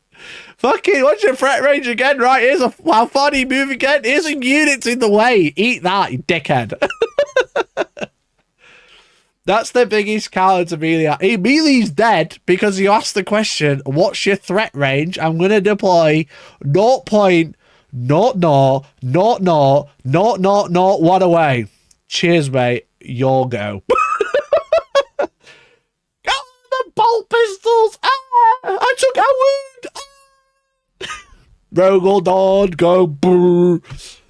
Bomberclot, pussy wagon, 65 guns from Rogaldon.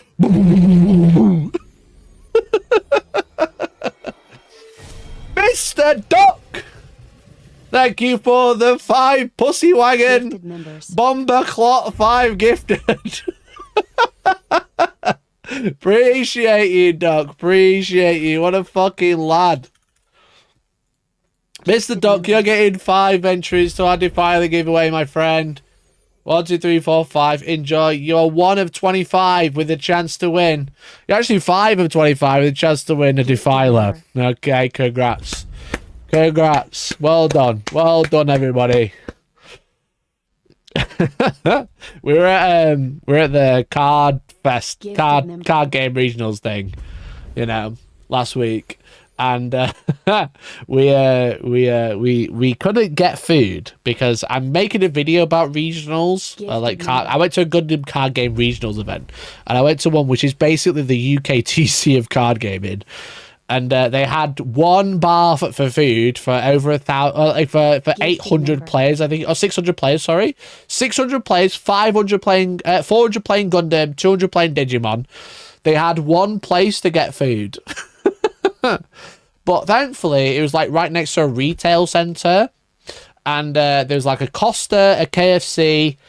Both absolutely rammed because there's 600 people, but there was an Iceland there. So me, Elliot, Big C, and a bunch of other people got fucking went to Iceland, and we got like picky bits. They're like bits of chicken, bit of like sausage rolls and stuff. Elliot, the Giga Chad, right, bought peri peri salt and peri mayonnaise to go with his like picky bits, so he could dip in his little bits of chicken into sauce and had some peri salt, and I was like, that's pretty beast. Okay, but he also bought like a tray of 20 Iceland sausage rolls and had one and then didn't like it. He like fucking got the sauce on it, he covered him in peri salt, he was like, nah, I'm good. And I don't know why, I can't remember why I started saying it, but you know, there's that TikTok that is like, I can't hear my protein. 62 Bomberclad pussy wagon chicken nuggets. I just started saying that, but I kept replacing it with Iceland sausage rolls. But every time I said it, I kept laughing in the middle of it. So then I just kept spitting laughing every time. And I was trying to say 20 Bomberclad pussy wagon Iceland sausage rolls. It's very funny, very funny. And then for some reason, I've just remembered with the Rogel Dawn, with the Bomberclot pussy wagon 19,000 guns, you know? So there's your reference. Let me see if we can find it.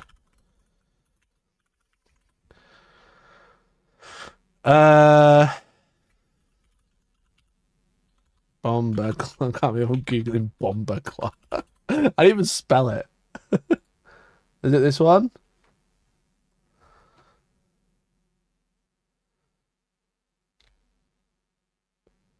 It is this one. One sec, chat. Two bomber blood claw pussy. Wait, is this? I can't hit my protein. 52 bomber blood claw pussy wagon chicken nuggets. I can't. It's very funny. Very funny, chat. Because there's a guy who kept going around saying, can't eat my protein, that he eat just tuna. So, anyway, Bumbleclot Pussy Wagon. Every time I'm going to say that every time my repulsor shoots. I'm going to be like, 19 a Bumbleclot Pussy Wagon repulsor executioner. Anyway, Guardplay is fucking done once again. That's where we're at in it. That's where we ended. That's where we ended that segment. Guardplay is fucking stupid. But what's interesting, now we've done the tangent, chat, we've done the tangent. You all really enjoyed it. I know that for sure. The tangent is, they've already figured out sight lines for deployment for terrain. There's this post by Wholesome George. Shout out to Wholesome George. These are the sight lines from these deployments. So if you look at Hammer and Hammer, which you've been looking at, shooting's dead, but also look how much fucking shooting you get from your deployment zone. It's actually crazy that there's a line right here all the way over there. Do you know, like I just mentioned, you can fucking where was it? You know, I mentioned the Rogel Dawn, the Rogally Don. If you take this turret, right, pivot 90 degrees and stick the turret over here.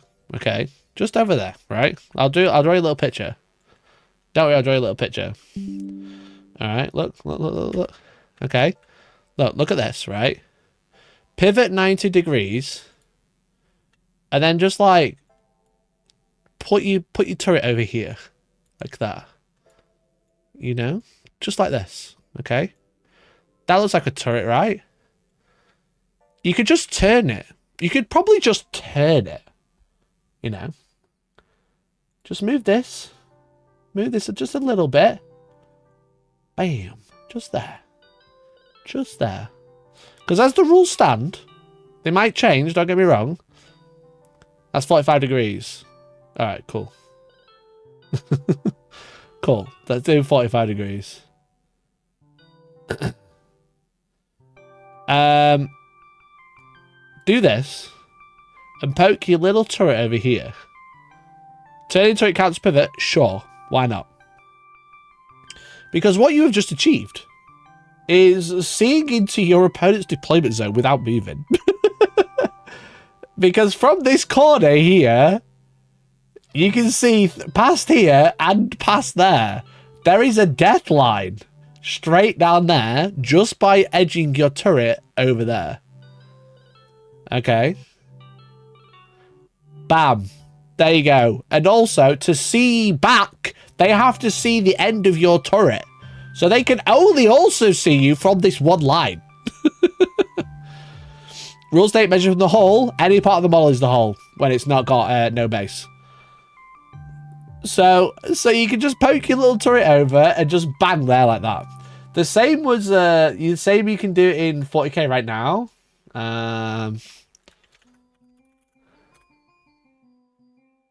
Hidden. Well, not everything has hidden, but also everything has hidden. So you have to just remember that bit. Just remember, everything has hidden, but also nothing has hidden. The thing is with it is we've seen it. I've had it on stream. Okay, terrain layout 1 is a great example. Okay, because you have this. This is your deployment zone, right? This is your deployment zone. If let's say we're playing Crucible. Something like that, you know? Okay, what you could do is you could take a fucking Rogel Dawn or whatever, Lehman Russ, with a little turret All right. It's not this wide. I don't know why I drawed it this wide. You know. Was it Goonhammer? They did it. They had a tank here, like a Lehman Russ, and it had a little fucking las cannon sticking out. So they just fucking drove it here, right? But then the little gun stuck over like that, right? So you couldn't see the tank really, but they could draw line of sight from here. And they could see basically all the way up here, okay? All the way up there. You could see all, well, they could basically see up to there, but then they could see all of this because obviously you could see into this ruin, all right? Then they could see all the way up to there and all the way up to there. That was their line of sight. Wait, no, I'm wrong because they could see this way. So they could see up to here. And then, like, from here, you can basically draw a line like there. So I want to say it was like here, like that. Something like this as line of sight. Yeah, it was the whole las cannon. Yeah, it was exactly that. So you can do that now. You can do that today. Competitive 40k is wonderful. Absolutely wonderful. Can you remember which Goonhammer it was, Nick? Because if I can find it, that'd be very funny. What Goonhammer was it? Wasn't that one? Wasn't that one? Was it this one? I'm just gonna scrub for the Dark Angel player. That's who had little Jakey on. Best member of Vanguard because he turns up to events and doesn't leave.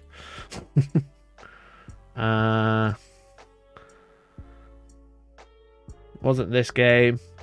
It might have been this event though. Magnus Wings love this one trick. Yeah, literally.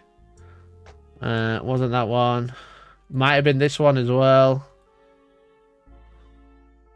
No guard. I think it was day 2. That's a problem. No guard.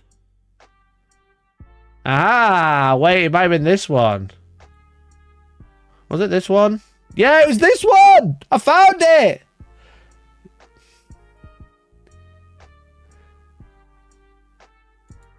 Wait. I need to see the Lehman Russ just poking his head over. There, look! There, he did. That's where he did it.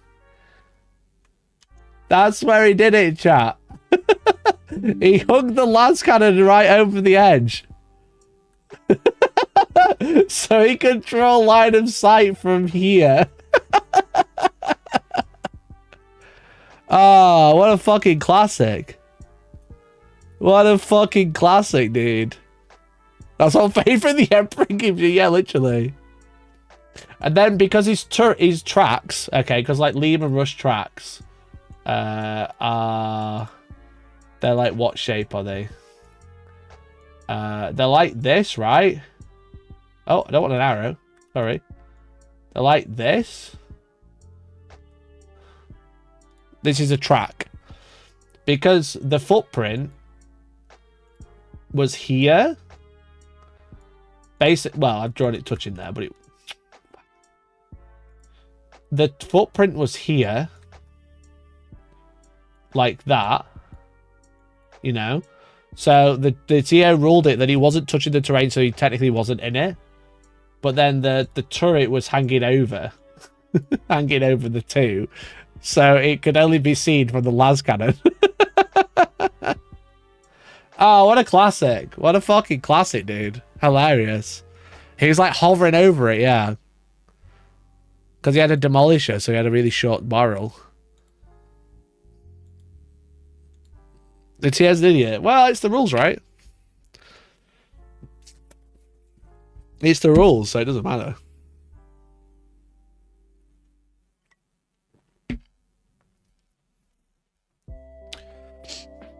It's just pure banter. That's what it was. It's pure banter. Pure stories, bro. Just good times all around. Yeah, good times all around. Great memory created. Looks like now, you know? If they didn't let that happen, I'd have nothing to talk about it.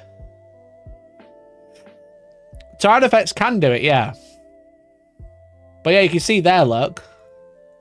is like not touching the terrain. Can you see? He's like not touching it. It's floating above it. Absolute beast mode. So funny. I'll get rid of this. So funny. So funny. Eee. Great time. Had by all. Great time. Had by all. So yeah, shooting's dead. Guard players. Just wrap it up. Wrap it up, guard players. Shooting's dead. So this one you can't do it as much because you don't. You get like here you can do it. That's about it.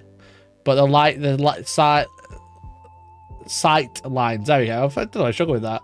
A little bit more limited because you can basically see up here, up there, not really into the opponent's deployment zone. How it has a base. You can measure from line of sight to any part of the model. A base is for measurement, as in distance. Line of sight is to any part of the model. Right? That's why Magnus is broken as fuck. You know? Because you have Magnus the Red. Magnus the Red. Do we have a top down of him? Can we get top down on this? Kinda. Kinda. Can you see that distance? I prefer a top down, but this will have to do. Right? Val. Yeah, Val's a big one as well. You got Magnus the Red. Okay. Right. And then you have like a ruin that's like... Oh, that's not what I wanted. You have like a ruin that's like... Oh, look, we've got these new barricades. Wow, look how cool they are. And the barricade's like this wide. Okay.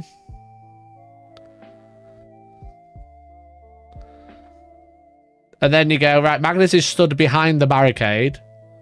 But his wing stretches over the barricade, as you can see. You know? So Magnus shoots his psychic powers from here. As he's done for ages. He measures from here. Measurement. So this in inches. But line of sight. Up here, mate. Shoot from the tip of your wing. You see it all the time. So what they do is they have Magnus behind a barricade or walls. UKTC is the big one. They have him behind a wall. And then they just twist him. Because he can now see over it. Because his wing stretches over it. Because he's so big. They've been the rules for 7-8 years now. So, it's dumb, don't get me wrong. But more than Vali's a really big one. Because she's holding a fucking spear. She's got a spear and she's swinging it out, dude. So she does the same. Me and my friends, I don't play like that. But, well, like I said, this is like the rules, you know what I mean? Not to say you're doing it wrong. You can do what you want, don't get me wrong. But like, as the rules are written, this is how it works. It's how it's played in tournaments, you know? Because tournaments, you can only go off what the rules are. But what'll happen is Val will be fucking stood behind a wall. She'll be stood behind a wall like this, right? Here's a wall. Here's a ruin, right? Ruin time. Bang. Right? We'll pretend the green is blind of sight blocking. Alright? She can't see. Except she forgot. She has a little tiny spear sticking out. Line of sight. Bang, bang, bang. Missiles, heavy bolters galore. You know? That's just how it works. Because you draw to the model. LOS to the model. Measurement to the base. You know? In 9th edition, you didn't use line of sight for the base. That was crazy. That was crazy times. You stick the base out, can't see. But yeah, Val does this all the fucking time. She takes the Libra Russ and takes the piss.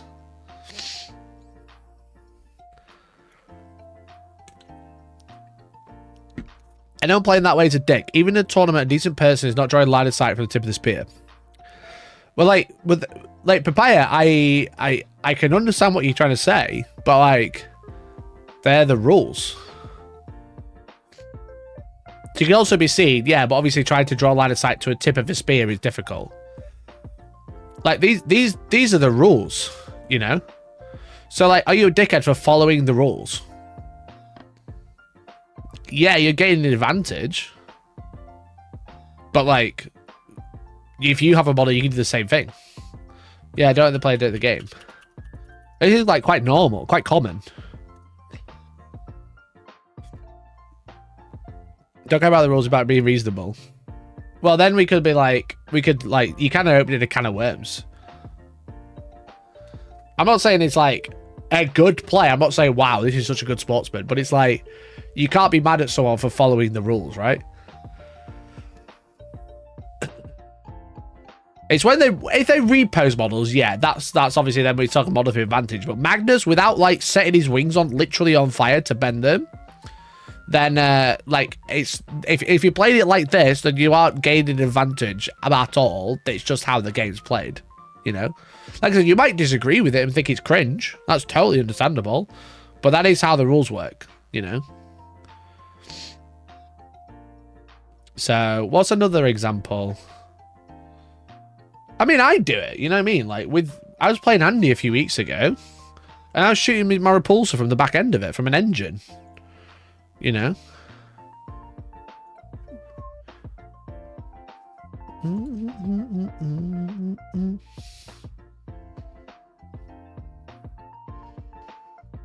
So you pick a Magnus next to a building. I don't think that really shows what we're trying to say though, right? Yeah, it doesn't really show what we're trying to say, but I get you. Do I have a picture? Was it beginning of April? I went to did this tournament. I can see how people hate these dislike these hardcore competitive tournaments. Like I said, like, are you hating people for following how the rules are written down? If everyone's on the same page, does it matter? You know? When did I run a tournament?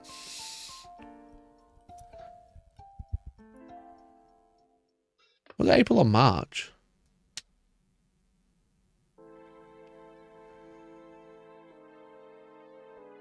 I think I might delete the pictures.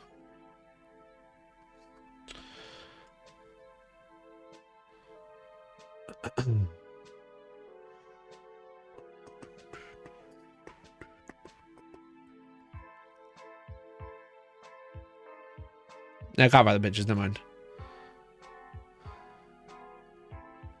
End of Feb. Was it end of Feb? I feel like it was April. Am I being stupid?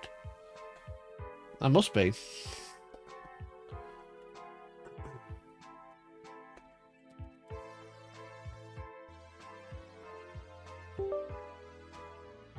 Last event when you had your strong hand. Yeah, that was it. I saw it and I'm realizing why people hate it when rules as intended isn't used. Well, the rules as intended is a funny one because who decides what's intended, barring what's right on a piece of paper, you know? Like, who makes that call? Like, I understand what people are trying to say. I'm not trying to be facetious, but like, rules as intended, when something's extremely broken, can be understandable, but rules as intended when it's like, well, I don't like this rule, so we shouldn't play it. Like, who gives you that permission? You know what I mean? Like, who gave you the right? I don't think I played in my own tournament. I can't find a single picture. What date was it?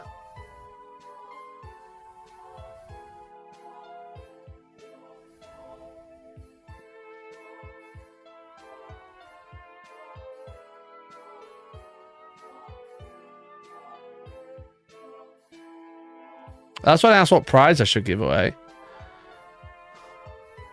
I just lost these pictures. Never mind. Oh, is it in models? All this to find a picture that's like largely doesn't show what's going on. I found it. I found the tournament anyway. No, I haven't. Chat and beyond caring. The point being is I got a repulsor executioner, right? It's got a turret on top. But goddamn, will I be shooting it from the fucking asshole? You know? How do you spin it further around? I was shooting from this engine stack anyway. That was my point. That's what I was trying to say.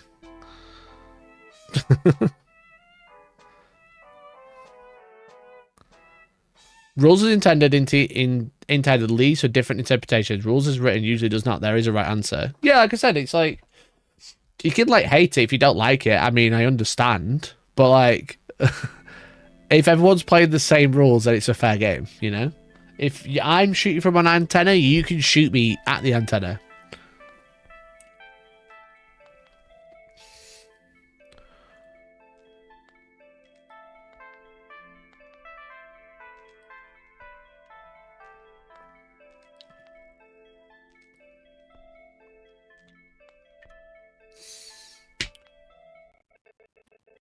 Oh.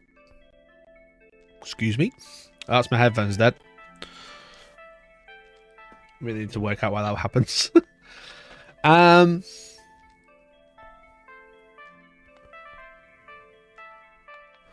You can't play tournament with rules as intended. Everyone has different interpretations. Rules as written is the only thing that can be agreed on, even if they are badly written. Yeah, exactly. Exactly, like rules as written. It's an old thing, but like I think most people, I'm surprised that people are kind of like getting up in arms about it in chat, because like rules as written is like the only way you can play in a tournament, because like I said, intended is like, well then you've got to have a discussion about every rule before the game starts that you think is weird, and then you've got to agree, which is also fine, but what if the table next to you is using the same rules but playing them differently? Whereas if you play it as rules as written and then everyone's on the same page and it's a fair tournament, you know?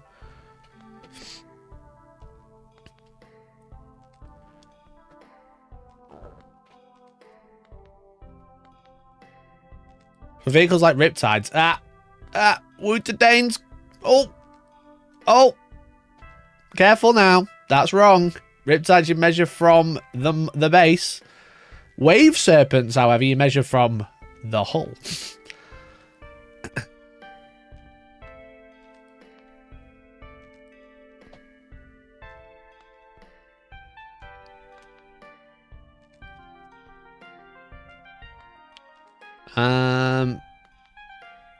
Is a Riptide a walker? Doesn't matter. Doesn't matter. An orc car isn't a walker. You still measure the base on that one. It's whether the base is has a severe overhang.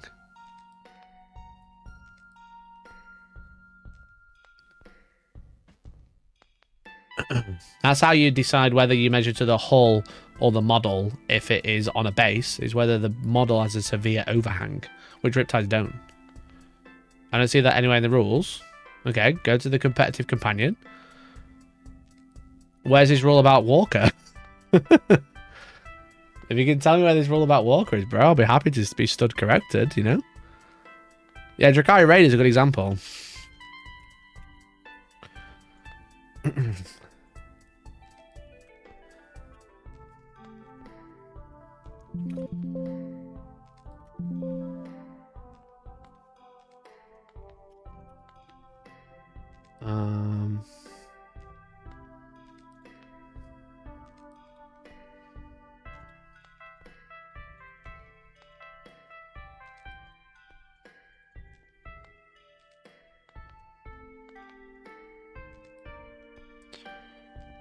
Oh, she's just the competitive companion. It's the core rules and updates commentary. That's it.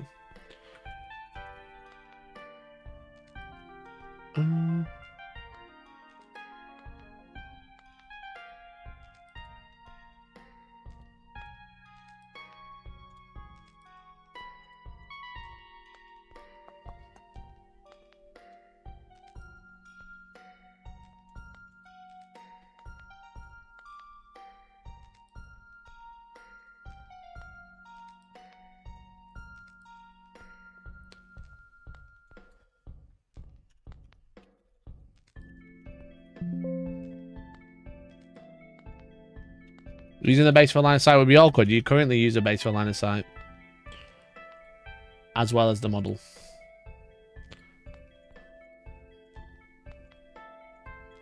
It's all about pivot. I can't find anything about line of sight.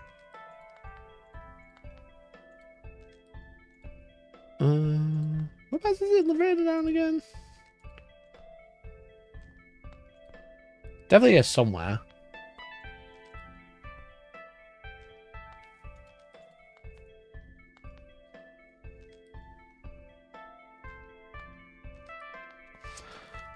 When measuring to and from vehicles, excluding walker models that have a base and models that do not have a base, measure to and from the hull, which means any part of the model, or if its base if it has one, that is close to the point being measured.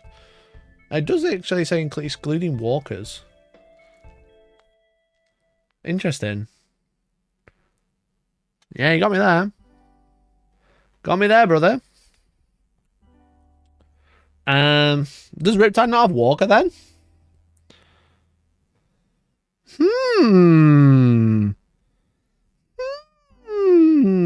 I will be stood corrected, my good sir.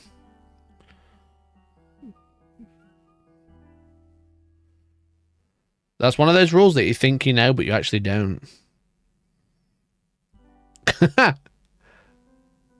We're to Danes. The problem is Riptide has the walker keyword.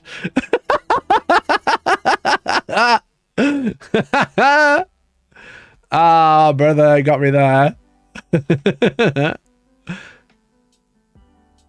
Got me there.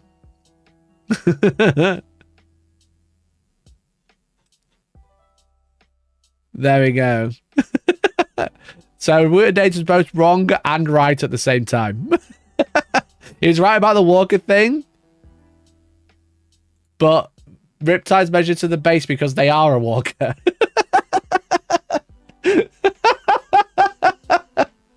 That's funny. That's funny. We're to Danes. Look at that. We're both right and wrong at the same time.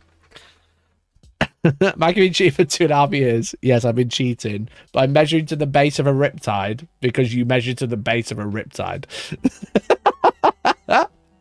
That's quite funny. That's quite funny, dude. However, you still draw line of sight to the Riptide's gun. You just don't measure from it. That was the point I said. That is what I said, and I'm still correct. Can we all agree the rules are dumb now? Bro, I make a living off the rules being dumb. I never said they weren't. Bro, I've been talking for the past 2 hours about how rules are dumb. As we actually chat something else. You said something like, what did you say? There's something about measuring to a Riptide, which you don't. For vehicles like Riptides, range is actually measured from the closest part of the hull. Well, for a Riptide, you would measure from the base. And then you're like, well, you don't because it's not a walker, but it is a walker. So you do measure to the base.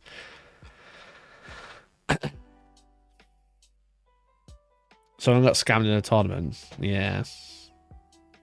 Yeah. So yeah, in this case, we were both correct. Kinda. I realized like a week ago I've been playing the hover rule wrong for the entire edition. What were you doing? Opponent measured to the hull for Riptide, then for shooting it was base. Yeah. So yeah, Riptide is to the base. Line of sight to the model, measurement to the base. Are you introducing new terrain to Hellstorm event terrain sets? I won't be announcing anything until I know the full rules.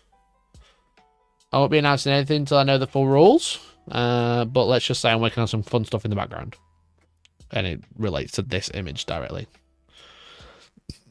Also, Colour Forge make MDF stuff, so, you know, I'm sure you can work it out.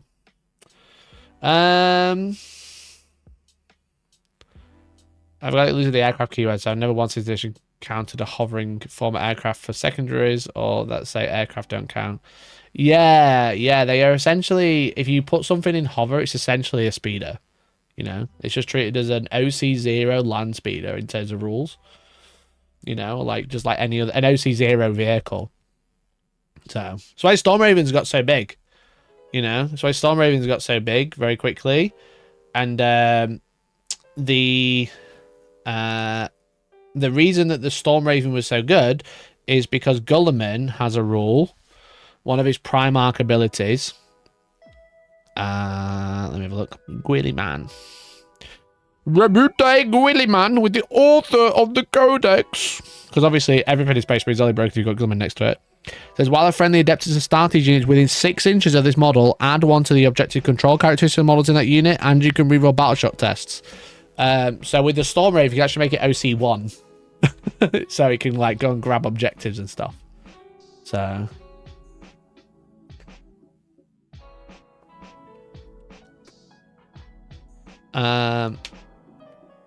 most of them OC0, so can't action, but behind enemy lines and things like that, where you just need to unit there, so we lost secondary points. Yeah, exactly. It's they are very good for doing behind enemy lines, but also if you can give them OC, it's pretty good. It's pretty good. So the worst part for me is that we don't know if GW designs the rules when taking into consideration the actual models themselves, or if they don't care if there's this weird abstraction that exists. I think the abstraction is intended, because I think when Games Workshop write rules, they write rules as if everything has a normal silhouette, like a Space Marine. You know, I'm not saying they only write rules for Space Marines, but they write rules in my headcanon anyway. They write rules as if everything is kind of like a Space Marine. It's a model on a base, and the silhouette was like normal, you know. And by normal, I mean if this is your base, you know, if this is your base, your silhouette is something like this, you know. Yeah, you might have a head and you might have some shoulder pads. You know, you might have some shoulder pads like this, and you might have a gun that sticks over here, and then you might have some legs and then some feet. But like, I think they write the rules with this sort of model in mind, because that's what 90% of models are, you know. And then what they do is they retroactively make models that don't fit that silhouette fit the game, like hulls, like vehicles, etc. Because I think to try and write a movement rule with like 10,000 different, I don't know how many there are, it's probably like 1,000 different silhouettes in mind is probably quite difficult. So Infinity does that, but they specify like 3 silhouettes, right? So Infinity has a silhouette mechanic where you have like a base with a model on it, and it's like a piece of paper, and it's like, this is the, doesn't matter what the model looks like, this is the line of sight silhouette, you know? So Infinity does what I've just said, but they don't retroactively fit models. What they do is they force models into the rules. They say, actually, doesn't matter what's on the base, the model actually looks like this, you know?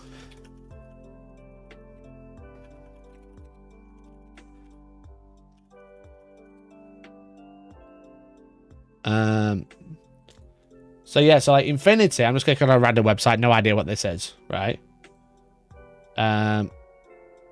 Infinity has silhouettes like this. So you have size 2, size 1, size 2, size 3, 4, 5, or 5, 6, or whatever, 4 and 7, etc. So this is basically Corvus Belli saying, these are our models, they fit into this box. Okay? These are our rules, they fit into this box. Whereas 40k goes, all right, everyone's in the same box, except for these models, they actually work differently. You know? If that makes sense. They kind of go, right, okay, well, we'll write the rules with this in mind, and then we'll make other shit fit. You know? We'll slam rules on top and just, like, pile it up like a big snowball. You know? Because they can't write a game for, like, 1,000 model silhouettes. So Infinity goes, there's like 10... and you fit into one of these, and this is how the rules work for them. Games Workshop goes, right, slam another rule set on there, slam another rule here to make wings work, and tracks work, and turrets work, you know, and shit like that. So, that's my, like I said, that's my headcanon anyway. That seems to be, from what I understand, is how the rules, like I said, like a very different way of writing rules. It's like, rather than forcing them into a box, they take a box and make the box bigger. Does that make sense? That's how I understand it anyway. Only that's that sort of like rules writing. So so what I'm trying to say is no, they don't consider the model until the model is a problem. That's kind of how the rules writing goes. is the models don't they don't write rules with the model that's intended until they find that the model intended doesn't fit the rules that they have, and then they'll add a bit. Whereas, like I said, models in Infinity, they'll fit them into a box and say, doesn't matter what it is, it's actually this. So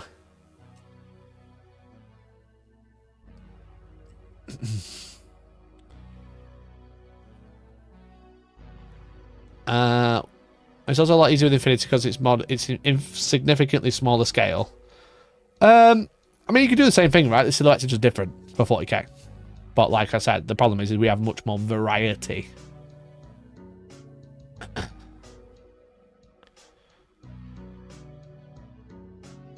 Roll on 5-inch engagement, Storm Ravens. The base is supposed to be part of the silhouette, so they could do it. It just depends on how they feel like it's worth it. I think it's worth it, especially if you want to fix comp play. Well, I don't know what we're trying to fix, but okay. Let me take your argument in good faith. The problem is like I said, if we have this as a Space Marine, this is our silhouette, right? This is our silhouette for a Space Marine, so we'll fit into this. I'll say this is size 1. You know? Size 1. Okay. How do you put this into a silhouette? You know? Just for scale purposes, we'll make it a bit smaller. But we'll go, here's the base. Here's the legs. You know, here's the body. This is my very crude Magnus.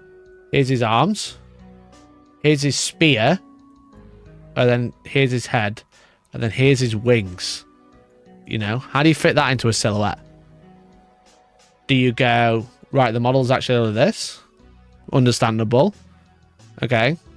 So none of this counts. So why is it there? You know?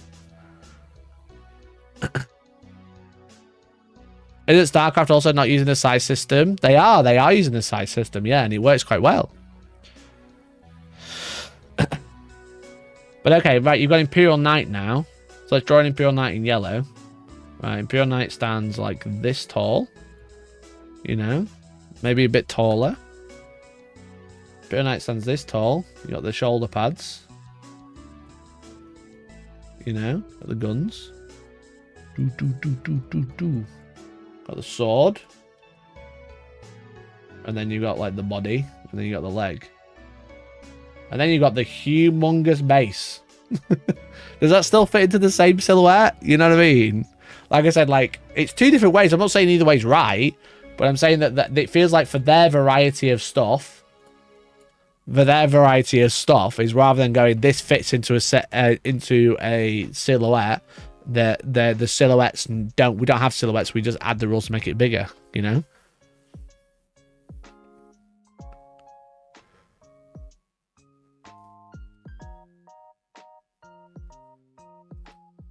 So you'd have to have like a clarification on every single model to say what is and isn't part of the model in terms of rules. Whereas their blanket fix is all of it, you know? Like I said, I'm not saying it's the right answer. I'm just saying their blanket fix is all of the model it can shoot. All the model can be shot. All of it shoots. So...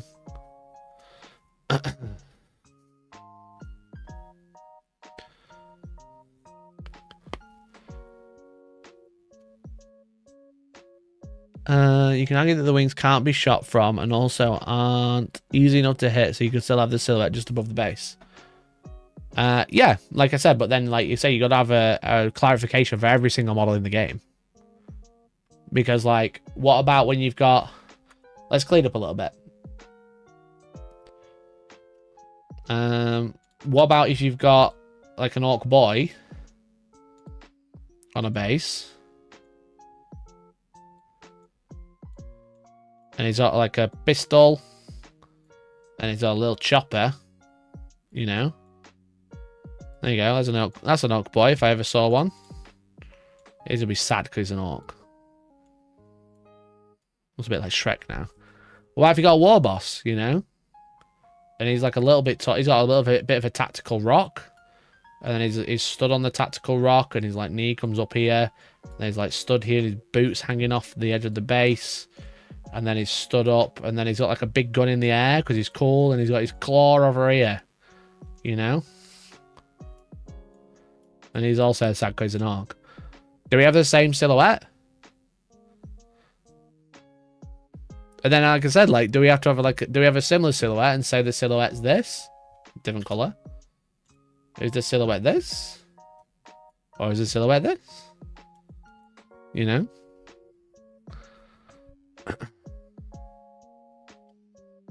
So yeah, like I said, I think they've just gone all of the model counts because it's the easiest way to do it. No arguments, no measuring, no nothing. You just look. Look with your eyes, you know?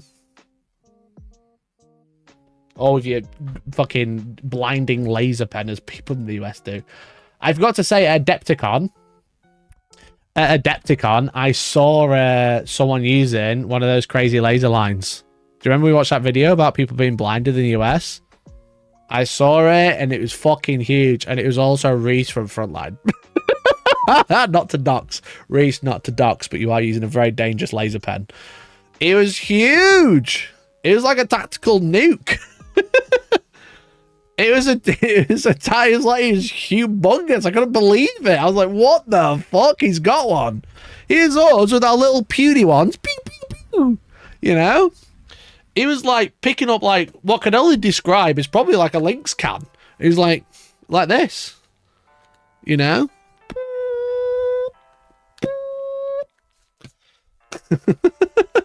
What the fuck?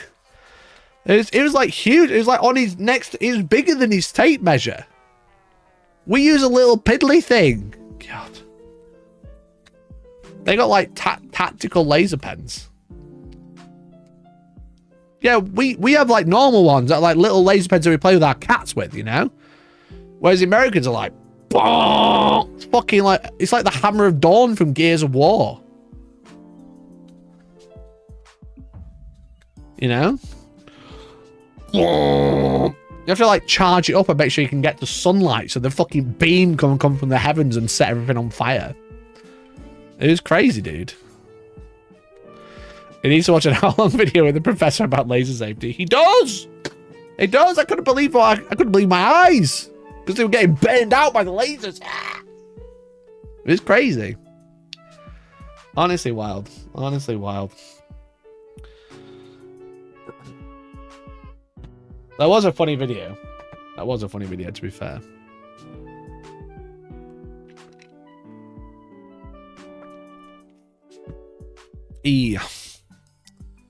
How much final base material can I use for an US event? True. Also, chat, I don't want to make you sad. Not only is the stream coming to end soon, also, I can't make Salute tomorrow, I'm afraid. I'm really sorry. I can't make Salute, RIP. I am, like, something's come up. And also, Georgie is away. So I didn't want to leave the cats on their own all day. But annoyingly, as I said, I'm not going to Salute. Fucking the Gundam base prize is you can go pick it up now. Fucking hell. So I'm gonna have to go to London anyway.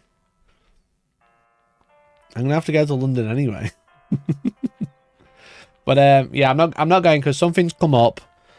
Georgie's away tomorrow, so there's no one to look after the cats.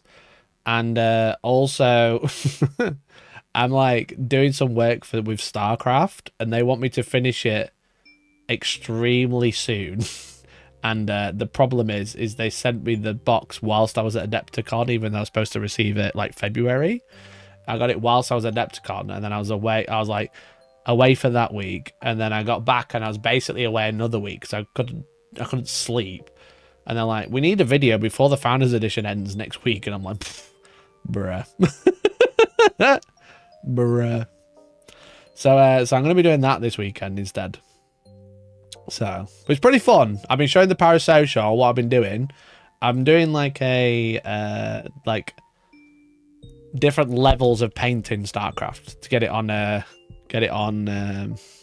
table, because I think a lot of people are coming into it have like never done a miniatures game before, and then everyone is like, well guys, if you just pull out your airbrush and you just prime this, and I'm gonna be like, no, This is what you do if you've never painted a Warhammer miniature or never painted a miniature before. This is what you do. Next step, you want to take it to the next step. And then you can do this. Then you can do this. Then you can get a paintbrush if you want to. Not even, like, tabletop ready to the max, you know? The lights are off, but they're all behind me on little sticks. But, like, tabletop ready to the max is one level 0 painting. Yeah. One of the levels is 0 painting. Yeah, 100%. Excuse me. So, do we know what the prize is? I do know what the prize is, and I have seen it. I am going to keep it a secret, because I think it'll be funnier if I show you on stream. But yeah, you might... You know what? If the eagle-eyed viewers might be able to see what I've been doing. So there you go. Yeah, the eagle-eyed viewers might be able to see just here. It's actually even focused on it because it's focused off my face. That's what I've been doing. So I think it's worked really, really well actually. And then that's the thumbnail: level 1 slap chop versus level 99 Mafia boss. Yeah. So I'm gonna go do that. So I'm gonna play Gundam in the morning instead, just for a couple of hours, and then I'm gonna work on those videos. So. I just need to do an Adepticon roundup video as well. I was going to do 2 Adepticon roundup videos, one about War Machine, one about all the other stuff. I've just had to chop the second one out and just do the one about War Machine, but I haven't finished that one, and I'm trying to do this StarCraft one before the end of next week. So it's just wonderful. Just wonderful. So, I haven't talked about today's article, chat, about the objectives, because it's just fucking square objectives, not circles. Don't know if you all spotted that. You know? It's just square objectives, not circles. That's all this article is. It's so funny to be like, look at this new thing. And it's like, wow, they hated circles so much, they made them squares. And by squares, I mean rectangles. Stand on squares, yeah, literally. So... Everyone's going off about this line. This unit's currently battle shock, so the OC characteristic of all the models is dash. Their big thing is they're trying to say is it doesn't say 0, it says dash. I don't know if that's a typo or just like an interpretation from the community team, or it's a direct screenshot from the rulebook. But it just means that they can't hold objectives at all. They won't be able to be like, by battle shock, then be given +1 OC. Because they're not a number anymore, it's dash. That's the only change. I don't think it's that big. Will there be a segment in the StarCraft painting video for how to do it on a train? Why not a plane, bro? I did have it with me when I was on a plane. Maybe that's a spoiler. What if it means you can't use abilities? Yeah, I think that's what people are reading into, Frantic Snail. I think that's what people are trying to read into it. But like I said, with only half the rules, I wouldn't read into one-liners too much.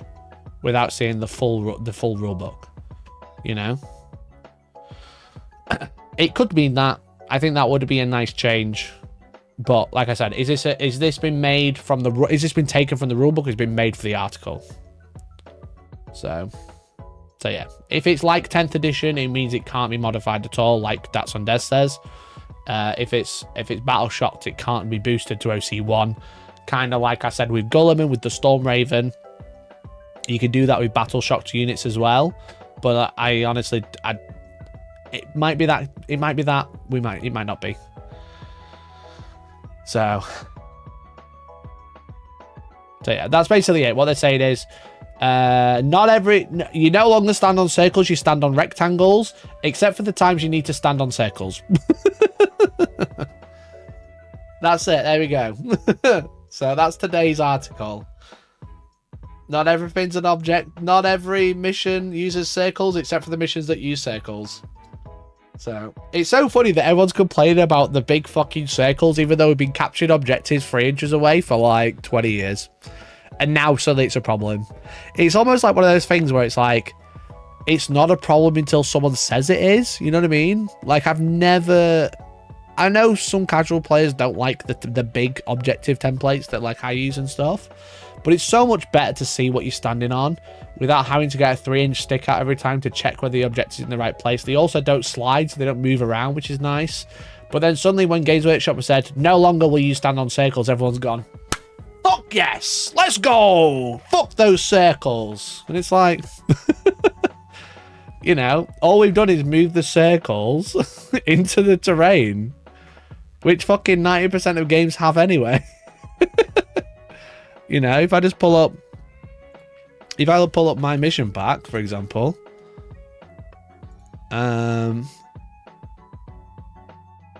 if I pull up my mission pack, where are we? Where are we? I fucking lost it, bro. There it is. Yeah, if you go US Open. So this is GW's right now. Look at that. There's one that's in the middle on this layout in particular. And like I said on my video, the reason that this happens is because they have preset terrain and then use it for like 4 different mission types rather than having one preset terrain for one mission type. You know? Like one in the middle, but look, these are... Like, you look at this, you go, wow, it's one in the middle, that's crazy. And then you just look at the thing and you go, huh, they've just moved the terrain to the center and then that's the objective rather than having a wide open middle bit. You know? Like, all these terrain pieces are essentially objectives anyway. Your unit's going to be stood in this terrain piece to hold... It's not going to be stood on this side, basically, ever. You know? It just makes you laugh. It's just like I said, it's just... It almost feels like manufactured outrage. To be like, well, look how fucking stupid it was. It's like, well, you're going to be stood in this building to hold this objective. You're going to be stood in this one. You're going to be stood in this one. It's just the middle. The middle's always been a bit funky. You know? As long as you don't sell neoprene circles, it's fine. I'd hate to be the guy that sells neoprene circles. You know what, mate? True. Yeah, this one's a little funky. Don't get me wrong. But again, these are GW layouts. So Games Workshop said this is fine. Again, you're going to be stood in this terrain piece to hold this one, and then definitely this one. It's just you're going to be stood in a certain part of the terrain piece. It's the game's the same. The game's the same. It's just selling you new stuff as if it's new when it's not. It's literally the same thing. You know? Is it just fucking... Do I have a hammer and anvil one? I'm sure I do.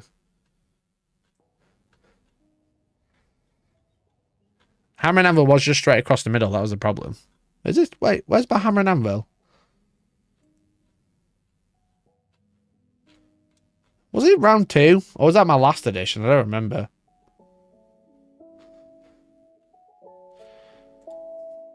I'm sure I had a hammer and anvil. I must have been it off.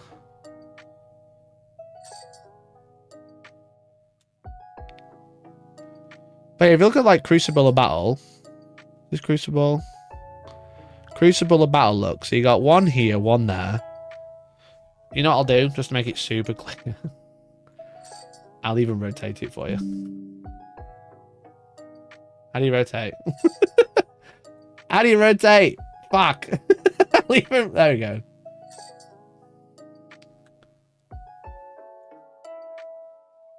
Right, look at this. Okay. Look at this. And then look at like, damn. Like the game is not new. The game is the same. You have one at home. All right. Oh, I'm looking at the wrong one. Don't ignore me. I'm looking at the wrong one. Even better. Even better. Look, you have one in the bottom right-hand corner. Should I do it this side? Is that easy to see, chat?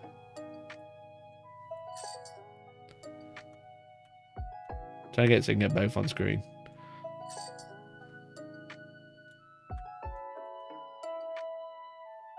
God damn it. Fuck's sake. I can't crop it anymore. Right, let me do this. That one. Bang.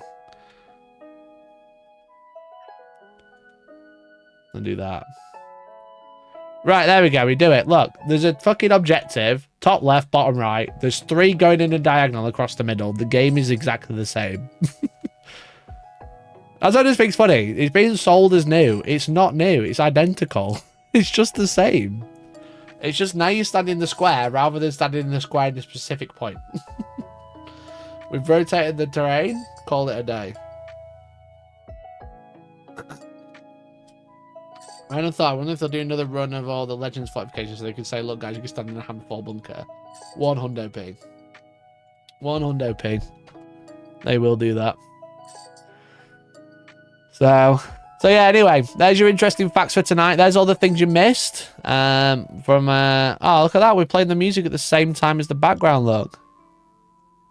Ah, we're playing the music at the same time as the background. It's telling me it's beddy time. It's bedtime, chap. So yeah, we're going to go paint some StarCraft tonight. Go and play some Gundam tomorrow and work on StarCraft video. I'll show you a little spoiler. How about that? I'll show you a little spoiler. I sent it to the parasocial lot.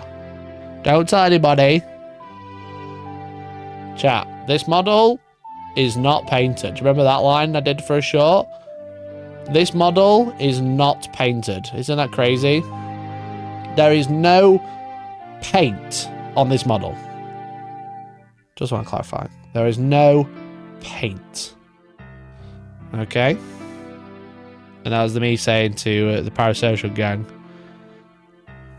I've done it. So this is no paint. This is no paint. Okay? This is also no paint. You have to wait for the video. You have to wait for the video, alright? I'll show you because you're the OGs watching a little too late. So I'm going to go. I'm going to be back on Monday. StarCraft video coming soon. Then I'll do an Adepticon video, I guess. Fuck me. Oh, I'm tired. Anyway, thanks so much for watching. I appreciate you. If you haven't already become a member, there's a member I need to add. Someone became a member. Dr. Fun Ricky. Appreciate you for becoming a member, buddy. I'll be giving away the Defilers in the end of the month. So I'll see you there. Thanks for watching. See you on Monday. Catch you later. Bye-bye. Bye.